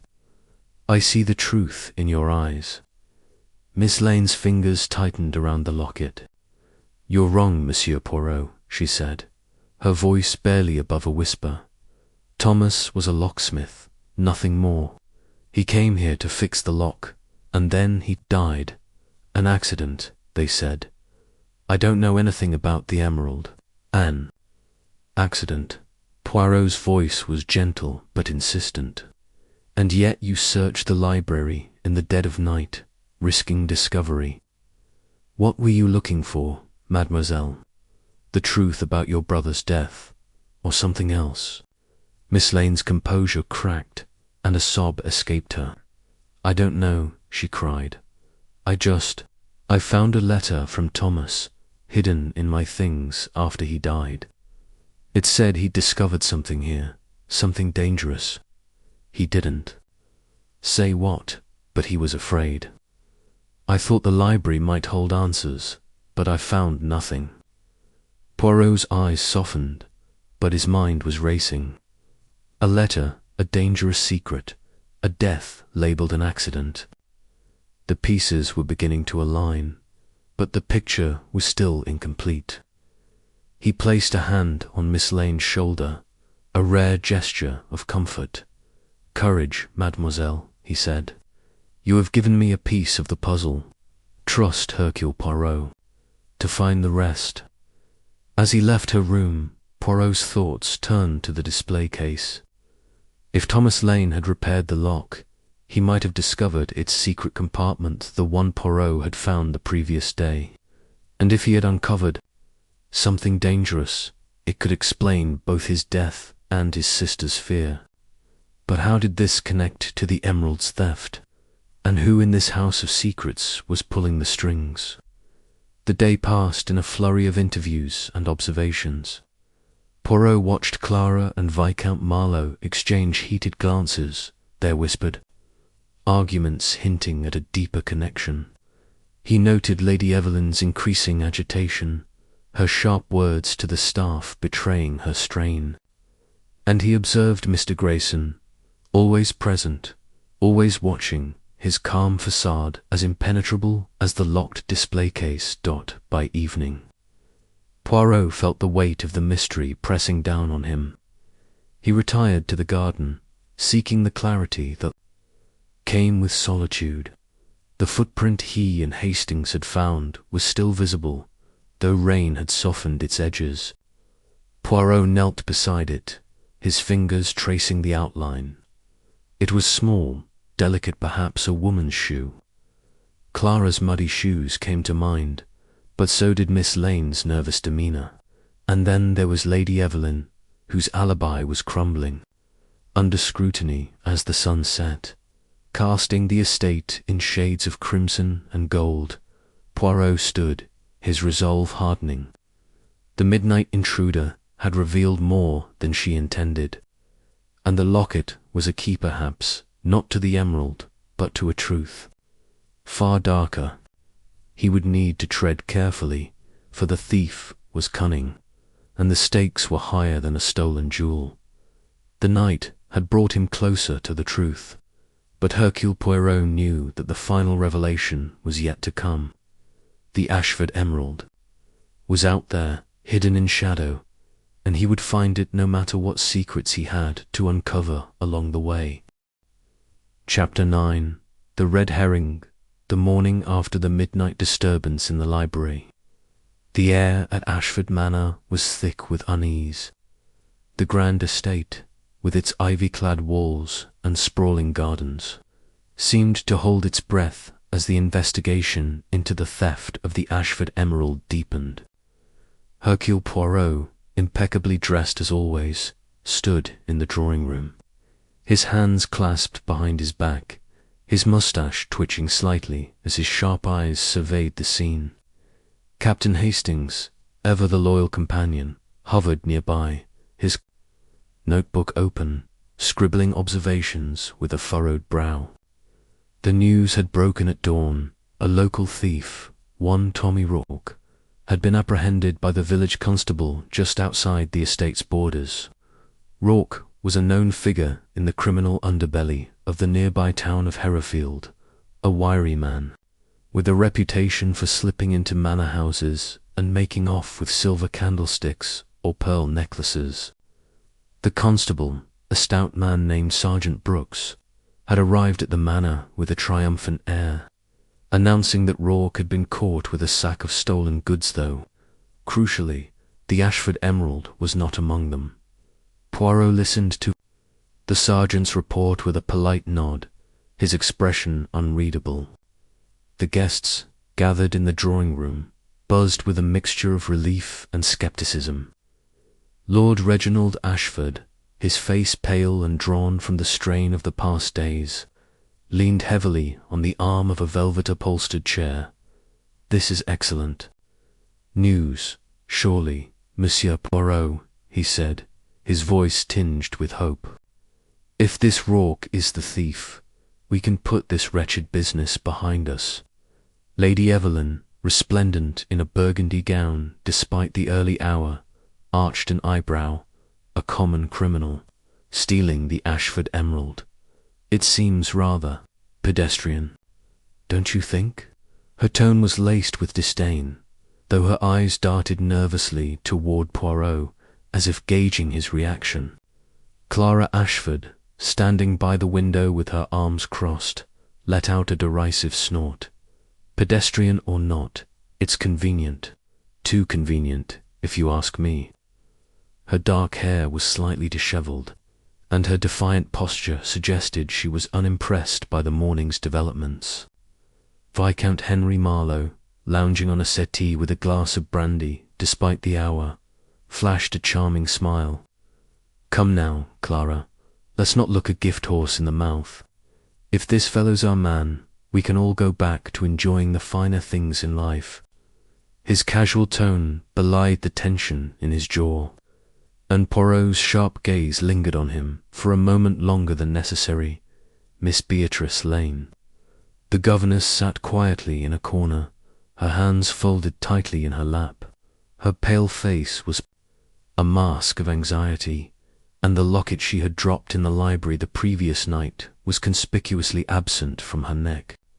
Mr. Grayson, the butler, stood by the door, his expression as impassive as ever, though his eyes followed every movement in the room with a hawk-like intensity. Poirot raised a hand, silencing the murmurs. "Mies Amos," he began, his voice calm, but commanding, "the arrest of this Monsieur Rourke is indeed a development of interest. But Hercule Poirot does not accept conclusions without examination. Let us consider the facts, n'est-ce pas?" Hastings glanced up from his notebook. "Facts, Poirot. The man's a known thief, caught skulking near the estate. Seems straightforward to me." Poirot's lips curved into a faint smile.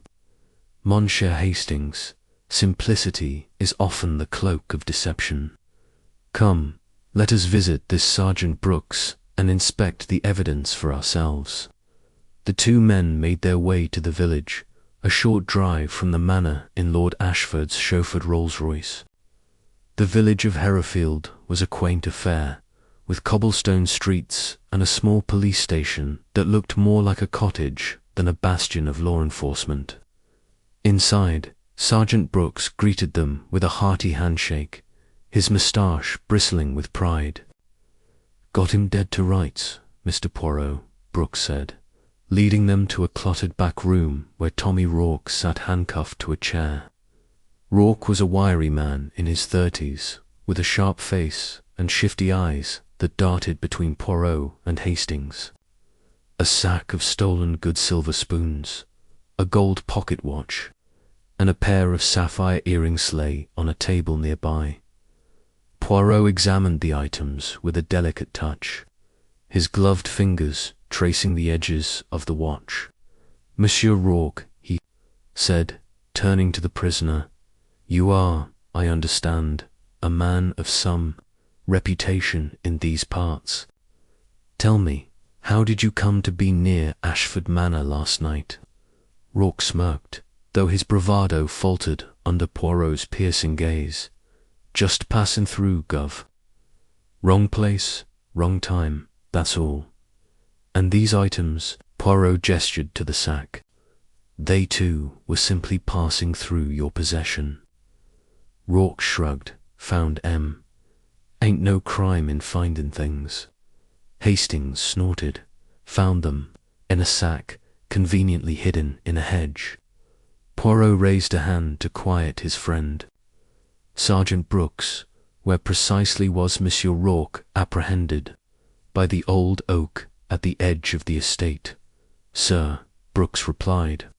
He was digging about in the bushes, like he was hiding something or looking for it. Poirot's eyes gleamed. And the Ashford emerald, it was not among his possessions. Brooks shook his head. No, sir, we searched him thoroughly. Just the items you see here. Poirot nodded thoughtfully, his fingers stroking his moustache. Mercy, Sergeant. May I have a moment alone with my friend? Brooks stepped out, leaving Poirot and Hastings with the sullen Rourke.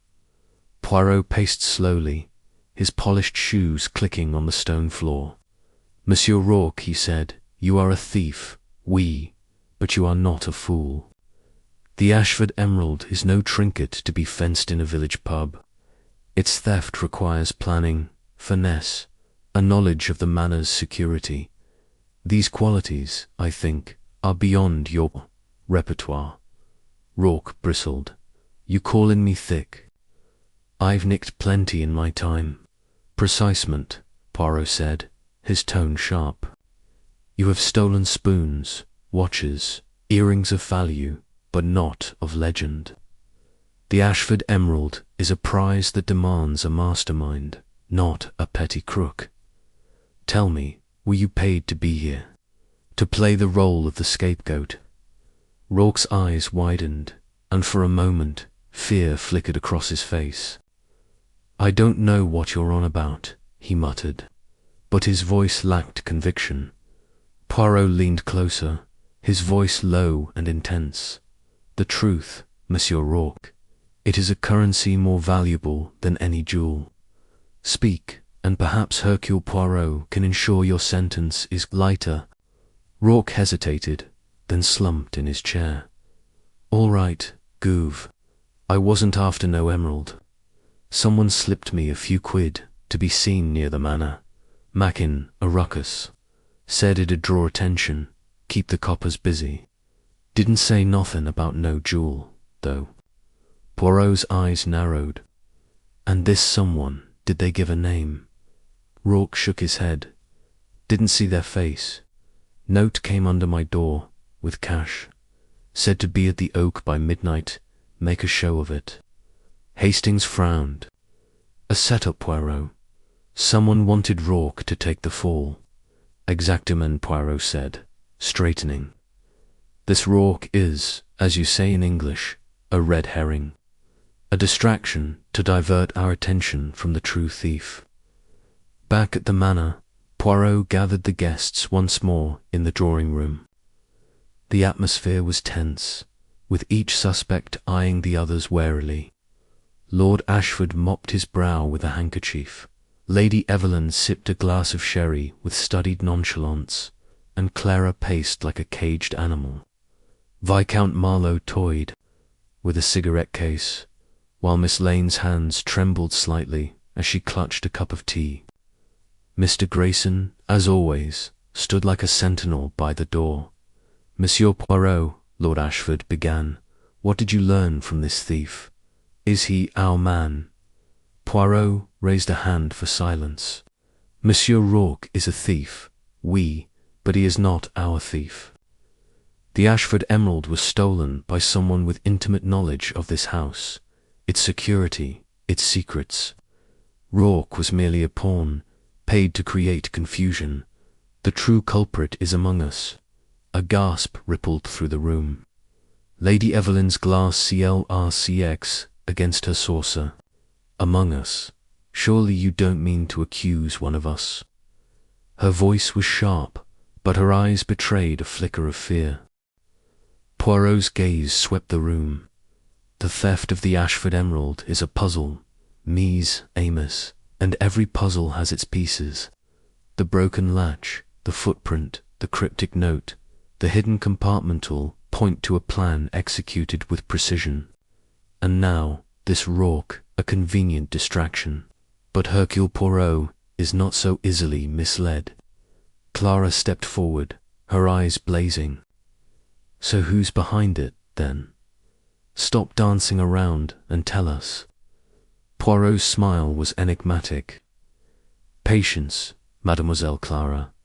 The truth, it reveals itself in time. For now, I ask you all to consider, who among you had the means to orchestrate such a deception? Who knew the estate well enough to tamper with the display case? Who had reason to cast suspicion elsewhere? The room fell silent, each guest lost in their own thoughts or fears. Poirot's words hung in the air like a storm. Cloud and Hastings, watching from the sidelines, felt a chill. The Belgian detective's little grey cells were at work, and he knew it was only a matter of time before the truth emerged. As the day wore on, Poirot retreated to the garden where the faint footprint had been found. He crouched beside it, his eyes tracing the outline in the soft earth. "Hastings," he said quietly, "this footprint is not what it seems. It is too perfect, too deliberate. A clue left for us to find, perhaps, but not by accident." Hastings frowned. "You mean it was planted to make us think the thief came from outside?" Poirot nodded. "The thief wishes us to believe in an outsider, a Rourke, a phantom. But the truth, mon ami, lies within these walls."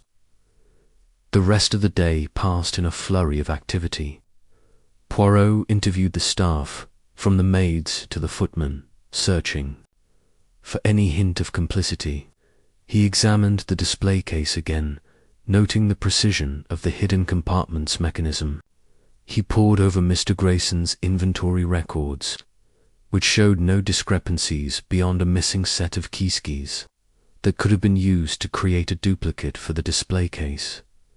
By evening, the household was on edge. Dinner was a tense affair, with little conversation beyond polite pleasantries. Lady Evelyn retired early, claiming a headache, while Clara stormed off to her room after a heated exchange with her father. Viscount Marlowe lingered over his brandy, his charm wearing thin, and Miss Lane excused herself to check on the children, though no one had seen the Ashford twins all day. Poirot, undeterred, continued his methodical investigation. He and Hastings returned to the library, where Miss Lane had been caught the previous night. The room was a treasure trove of books, from dusty tomes on ancient history to modern novels.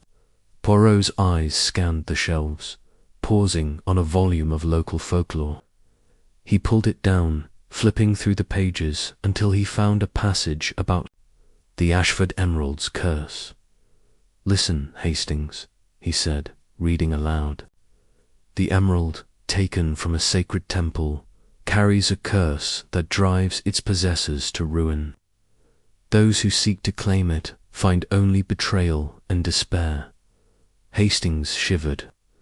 "Do you think there's anything to it, Poirot? The curse?" "I mean," Poirot closed the book with a snap.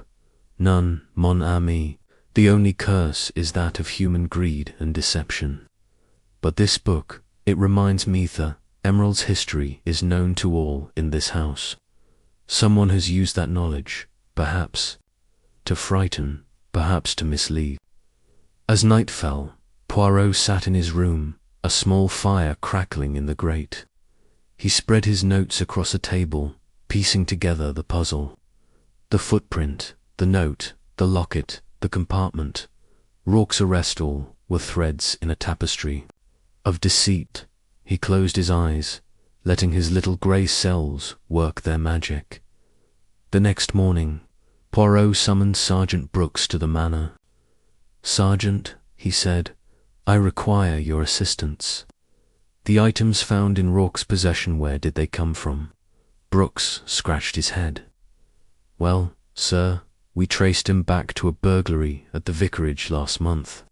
No connection to the manor, far as we can tell." Poirot nodded. "As I thought. The items were planted to give Rourke's presence credibility. "Tell me, did you find the note Rourke mentioned? The one with instructions?" Brooks produced a crumpled piece of paper from his pocket. "Here it is, sir. Found it in his lodgings." Poirot unfolded the note, his eyes scanning the scrawled words. "Be at the Oak by midnight. Make noise. You'll be paid." The handwriting was unfamiliar, but the paper was of fine quality, not the sort a common thief would use. "This note," Poirot said, "is another piece of our puzzle. It confirms that Rourke was a pawn, but it does not tell us who moved him." Hastings leaned over. "What's our next move, Poirot?" Poirot's eyes gleamed. "We return to the manor, mon ami, and we watch. The thief grows careless, confident that Rourke has diverted us. But Hercule Poirot is not so easily fooled. The truth, it is close." Back at the manor, Poirot requested a private audience with Mr. Grayson, the butler, ever composed, met him in the study, his hands clasped behind his back. "You wished to see me, sir." "Oui, Monsieur Grayson," Poirot said, his tone genial but probing. "You are the heart of this household, are you not? Nothing happens without your knowledge. Tell me, these missing keys, when did you last see them?" Grayson's face remained impassive. "I reported them missing a week ago, sir. They were for the servants' quarters, not the display case." Poirot's smile was thin. "And yet, a key is a key. With time and skill, it could be altered, Nan. To fit another lock, perhaps." Grayson's eyes flickered, but he said nothing. Poirot dismissed him, his mind racing. The butler's calm was too perfect, too practiced. Or was it? Poirot's thoughts turned to Lady Evelyn's nervous glances, Clara's muddy shoes, Miss Lane's locket. Each suspect was a piece of the puzzle. But the picture remained incomplete. As the day drew to a close, Poirot stood on the manor's terrace, gazing out at the garden. The sun was setting, casting long shadows across the lawn. "The truth lies in shadow," he murmured, recalling the cryptic note. "But whose shadow, I wonder?" Hastings joined him, his face etched with frustration. "We're no closer to the truth, Poirot. Rourke's a dead end, and the suspects are all pointing fingers at each other." Poirot turned, his eyes bright. "Nan, mon ami, we are closer than you think. The red herring has served its purpose. It's shown us what the thief wishes us to see. Now we must look at what they wish to hide." The investigation continued, with Poirot's focus sharpening. He re-examined the display case, noting the faint scratches around the lock marks that suggested a key, not a pick. He questioned the maids again, learning that Lady Evelyn had been seen in the corridor near the display room just before the blackout, despite her claim of being in the ballroom. He studied Clara's muddy shoes, noting the soil matched the garden but was too evenly applied, as if deliberately smeared. By the third day, the manor was a pressure cooker. The guests avoided each other, their alibis unravelling under Poirot's relentless questioning. Viscount Marlowe's gambling debts were confirmed by a telegram from London, linking him to a notorious loan shark. Miss Lane's locket, when opened, revealed a photograph of a young man who bore a striking resemblance to a former servant.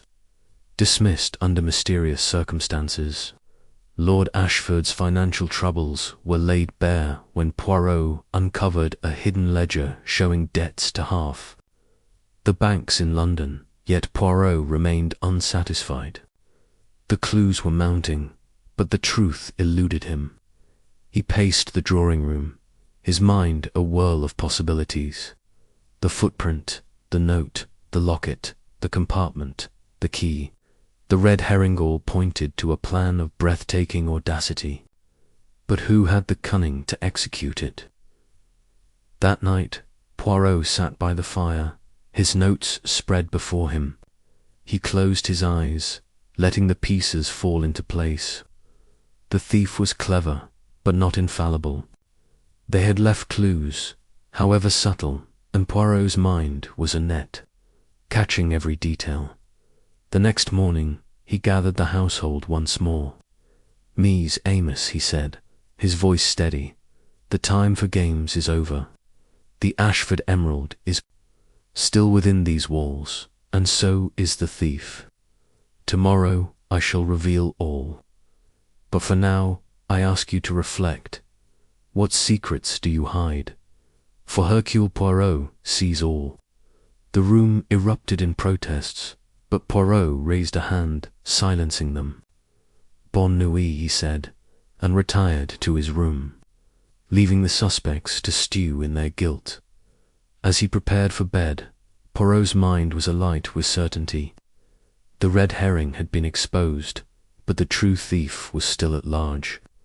Tomorrow, he would lay his trap, and the truth would emerge from the shadows. The stage was set for the final act. Chapter 10. The family secret. The morning sun filtered through the heavy drapes of Ashford Manor, casting a golden glow across the oak-panelled library where Hercule Poirot sat, his hands folded neatly over his perfectly pressed waistcoat. His moustache, as always, was impeccably groomed, a testament to his unyielding commitment to order even amidst the chaos of a stolen jewel. Captain Hastings, ever the loyal companion, stood by the window, his brow furrowed as he gazed out at the manicured gardens. The Ashford emerald, that glittering prize, remained missing, and the air in the estate was thick with suspicion. Poirot's eyes, sharp and unyielding, scanned the room as he considered the events of the past days.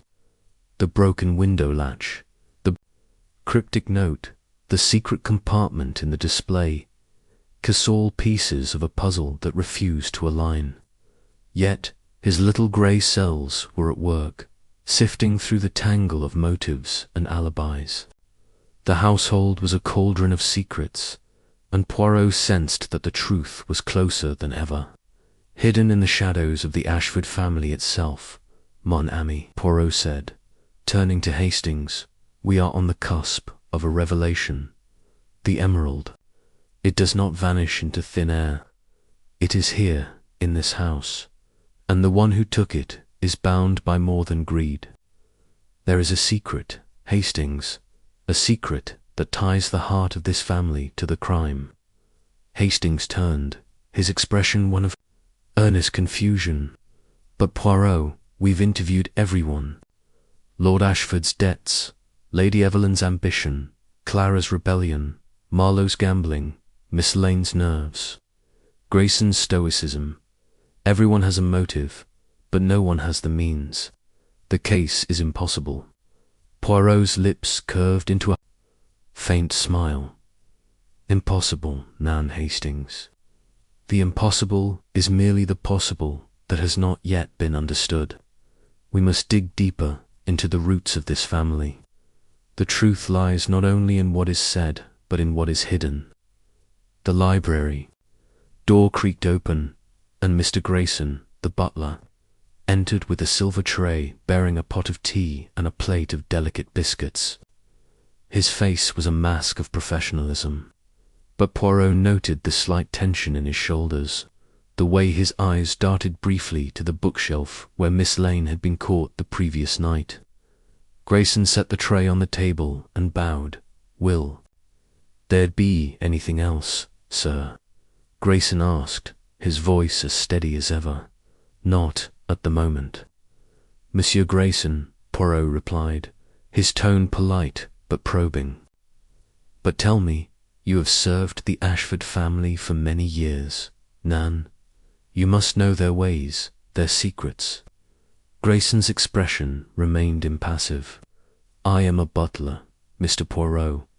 My duty is to serve, not to pry." "Of course," Poirot said, his eyes gleaming.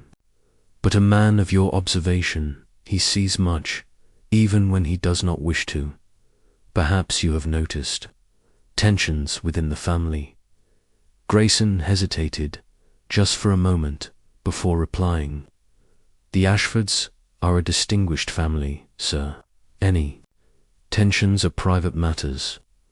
Poirot nodded, dismissing him with a wave. As Grayson exited, Hastings leaned forward. "You think he knows something, don't you?" "I think, Hastings, that everyone in this house knows something," Poirot said. "The question is, what do they hide, and why?" The morning progressed with Poirot and Hastings combing through the estate's records, which Grayson had reluctantly provided. The ledgers revealed Lord Ashford's financial troubles in stark detail to creditors in London, a mortgage on the estate, and dwindling investments. Yet there was something else, a series of payments to an unnamed recipient, marked only as personal. Poirot's finger lingered on the entries, his mind racing. "These payments," he mused, "they are not for gambling or business. They are personal. A secret, perhaps, that Lord Ashford wishes to keep buried." Hastings frowned. "Blackmail, perhaps," Poirot said. "Or perhaps a debt of another kind. We must speak to Lord Ashford."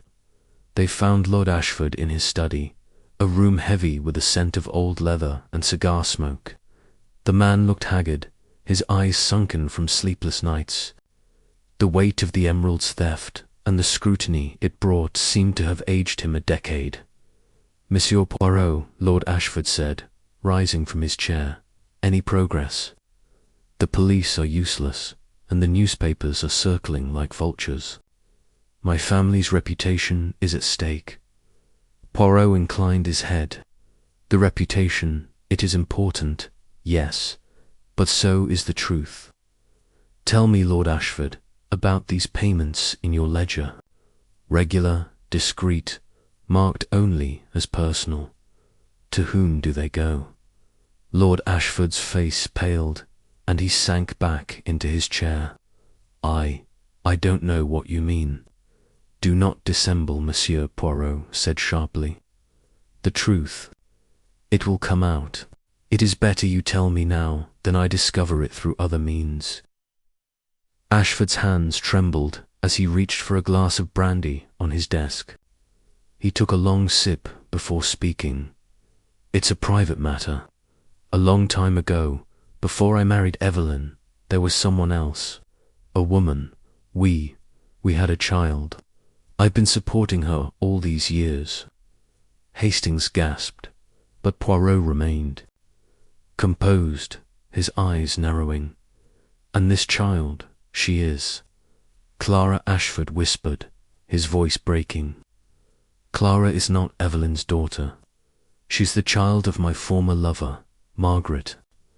Evelyn agreed to raise her as our own, but she's never forgiven me for it. Clara doesn't know." The revelation hung in the air like a storm cloud. Hastings stared, open-mouthed, while Poirot's mind whirred, fitting this new piece into the puzzle. Clara, the rebellious daughter, was not who she seemed. And Lady Evelyn, the ambitious wife, harbored a resentment that could drive her to desperate acts. "This is most illuminating," Poirot said at last. "And Lady Evelyn, she knows of these payments?" Ashford nodded. "She's always known. It's a wound that never heals. She sees Clara as a reminder of my betrayal." Poirot stood, adjusting his lapels. "Mercy, Lord Ashford, you have given me much to consider. Rest assured, the truth will not remain hidden for long."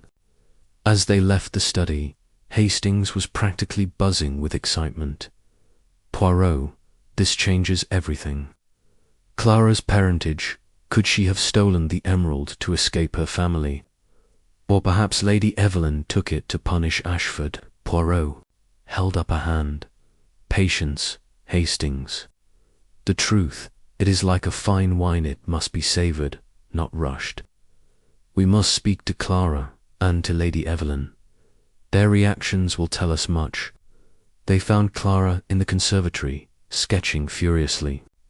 In a notebook, her dark hair was pulled back, and her expression was one of defiance, though her eyes betrayed a flicker of vulnerability. The muddy shoes Poirot had noted earlier sat in a corner. A silent accusation. "Mademoiselle Clara," Poirot began, "I have a question most delicate. Your father, he has shared with me a truth about your origins. You are not the daughter of Lady Evelyn, are you?" Clara's pencil froze, and her face drained of colour. What are you talking about?" "Do not pretend, mademoiselle," Poirot said gently. "Your father has told me of your mother, Margaret, and I believe. You have known this truth for some time." Clara's hands shook, and she dropped her pencil. "He told you. He swore he'd never tell anyone. I only found out last year, by accident, when I overheard him arguing with Evelyn. She hates me, you know. Always has. I'm not her daughter, just a burden she's forced to bear. And this knowledge," Poirot pressed, "it has made you resentful, perhaps, enough to take the emerald to secure your independence." Clara's eyes flashed with anger. "You think I stole it? I hate this family's obsession with wealth, but I wouldn't steal. I just want to be free of them, to live my own life." Poirot studied her, noting the sincerity in her voice, but also the desperation. "And your muddy shoes, mademoiselle. They suggest you were in the garden the night of the theft." Clara hesitated, then sighed. "I was in the garden, yes. I needed air to get away from the gala. But I didn't go near the display room. I swear it." Poirot nodded, filing away her words. "Very well, mademoiselle. We will speak again." As they left the conservatory, Hastings whispered, "Do you believe her, Poirot?" "I believe she speaks part of the truth," Poirot replied. "But there is more she does not say. Now, let us find Lady Evelyn." Lady Evelyn was in the drawing room, arranging flowers with a precision that bordered on obsession. Her elegance was undeniable, but there was a hardness in her eyes, a calculation that Poirot had noticed from the first. "Lady Evelyn," Poirot said, bowing slightly, "a word, if you please. It concerns a matter most sensitive, your stepdaughter." Clara, Evelyn's hands stilled, and she turned to face him, her expression guarded. "What about Clara?" Poirot's voice was soft but unyielding. "You have known for many years that she is not your daughter. This truth, it has caused you pain, has it not? Perhaps enough pain to drive you to an act of desperation." Evelyn's lips tightened. "You overstep, Mr. Poirot. My feelings for Clara are my own. I've raised her as my daughter, despite everything. And yet," Poirot continued, "you resent her, Nan. She is a reminder of your husband's past, a past you cannot erase. The emerald, perhaps, was a means to secure your future, to maintain your status, even at the cost of your family." Evelyn's composure cracked, and her voice rose. "How dare you? I had nothing to do with the theft. I was in the ballroom all evening, as the maid can confirm." Poirot raised an eyebrow. "The maid who saw you near the display room, perhaps." Evelyn froze, then recovered quickly. "She's mistaken. I was nowhere near that room." Poirot said nothing, merely nodding as he and Hastings left the drawing room. Outside, Hastings was practically bursting. "Poirot, she's lying. The maid's testimony, the resentment, to all points to her." "Perhaps," Poirot said, his tone enigmatic. "But we must not leap to conclusions. There is another thread. To follow Viscount Marlowe, his gambling debts, they are linked to a figure in London a shadow who may hold the key to this mystery. They tracked down Viscount Marlowe in the billiard room, where he was idly knocking balls across the table. His charm was as polished as ever, but Poirot noted the tension in his jaw, the way his eyes darted to the door. "Viscount Marlowe," Poirot began, "your debts, they are considerable, yes, and they are owed to a certain individual in London, one who does not take kindly to unpaid promises." Marlowe's smile faltered. "You've been digging, haven't you, Poirot?" "Yes, I owe money, but I didn't steal the emerald. I was in the card room all evening, ask anyone. And yet," Poirot said, "your charm, it is a mask, Nan. A mask for a man who might do anything to clear his debts, even assist in a theft." Marlowe laughed, but it was hollow. "You're barking up the wrong tree, Poirot. I'm no thief." Poirot inclined his head. "We shall see, monsieur. We shall see." As they left the billiard room, Hastings was growing frustrated. Poirot, Webb, going in circles. Clara, Evelyn, Marlowe, they all have motives, but no one has the means. And what about Miss Lane? Her locket, her brother, there's something there, isn't there? Poirot stopped, his eyes gleaming with sudden clarity. "Hastings, you are correct. Miss Lane, her locket, her brother, her nervousness, they are not mere coincidence.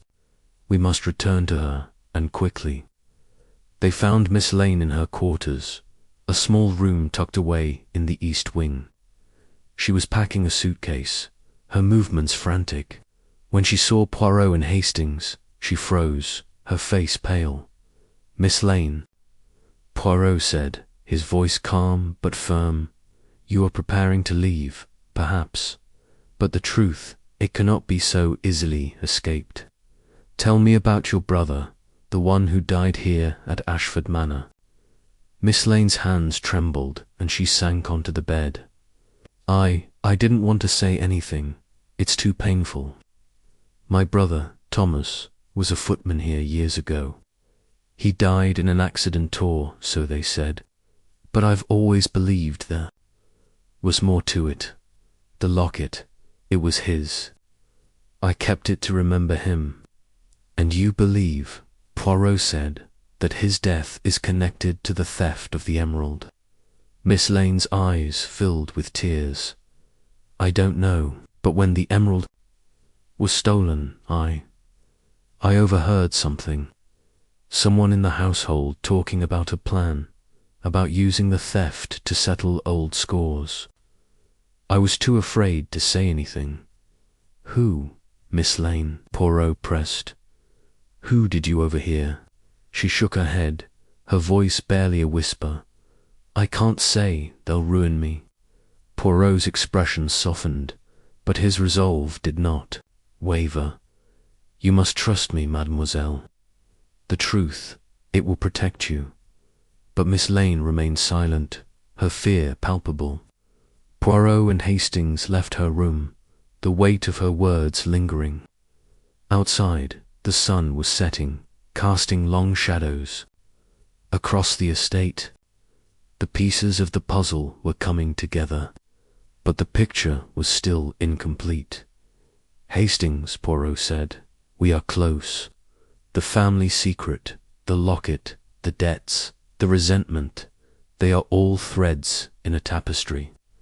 But the final thread, it is the emerald itself. Where is it hidden, and who holds the key? As they returned to the library, Poirot's mind was a whirlwind of possibilities. Clara's parentage, Lady Evelyn's resentment, Marlowe's debts, Miss Lane's fear. Grayson's stoicism, each was a piece of the truth, but the whole remained elusive. Yet Poirot knew that the answer lay within reach, waiting for his little grey cells to align the clues. The evening brought a new development. A telegram arrived from London, addressed to Poirot. It was from an old contact, a private investigator who had traced Marlowe's debts to a notorious figure known only as the broker.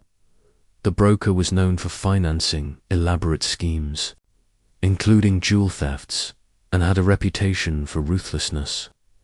The telegram confirmed that Marlowe had met with the broker just days before the gala. "This is it, Poirot," Hastings exclaimed. "Marlowe's our man. He's working with this broker fellow to steal the emerald." Poirot's eyes narrowed.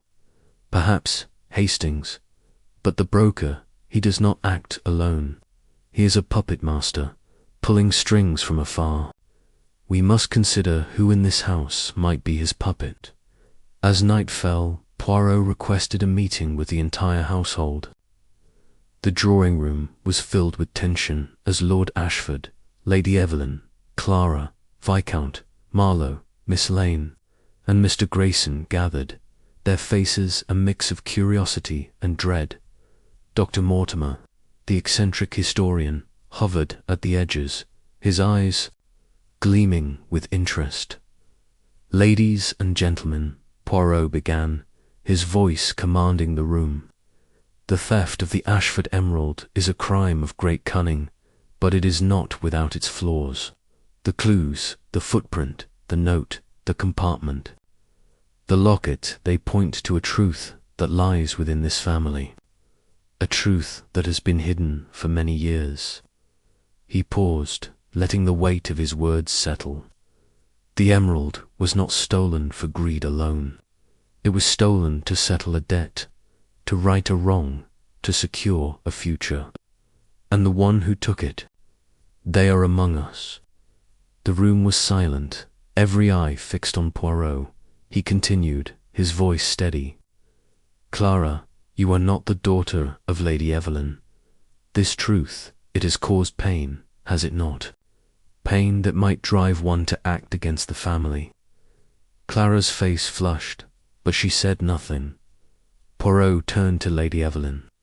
"And you, Madame, your resentment of Clara, it is a wound that festers. The emerald, perhaps, was a means to secure your control, to punish those who have wronged you." Evelyn's eyes blazed, but she remained silent. Poirot's gaze shifted to Marlowe. "And you, Viscount Marlowe, your debts to the broker, they are a heavy burden. Did you see the emerald as your salvation?" Marlowe scoffed. "You're grasping at straws?" Poirot smiled faintly. "Perhaps, but the truth, it is not so easily dismissed. Miss Lane, your brother's death, it haunts you.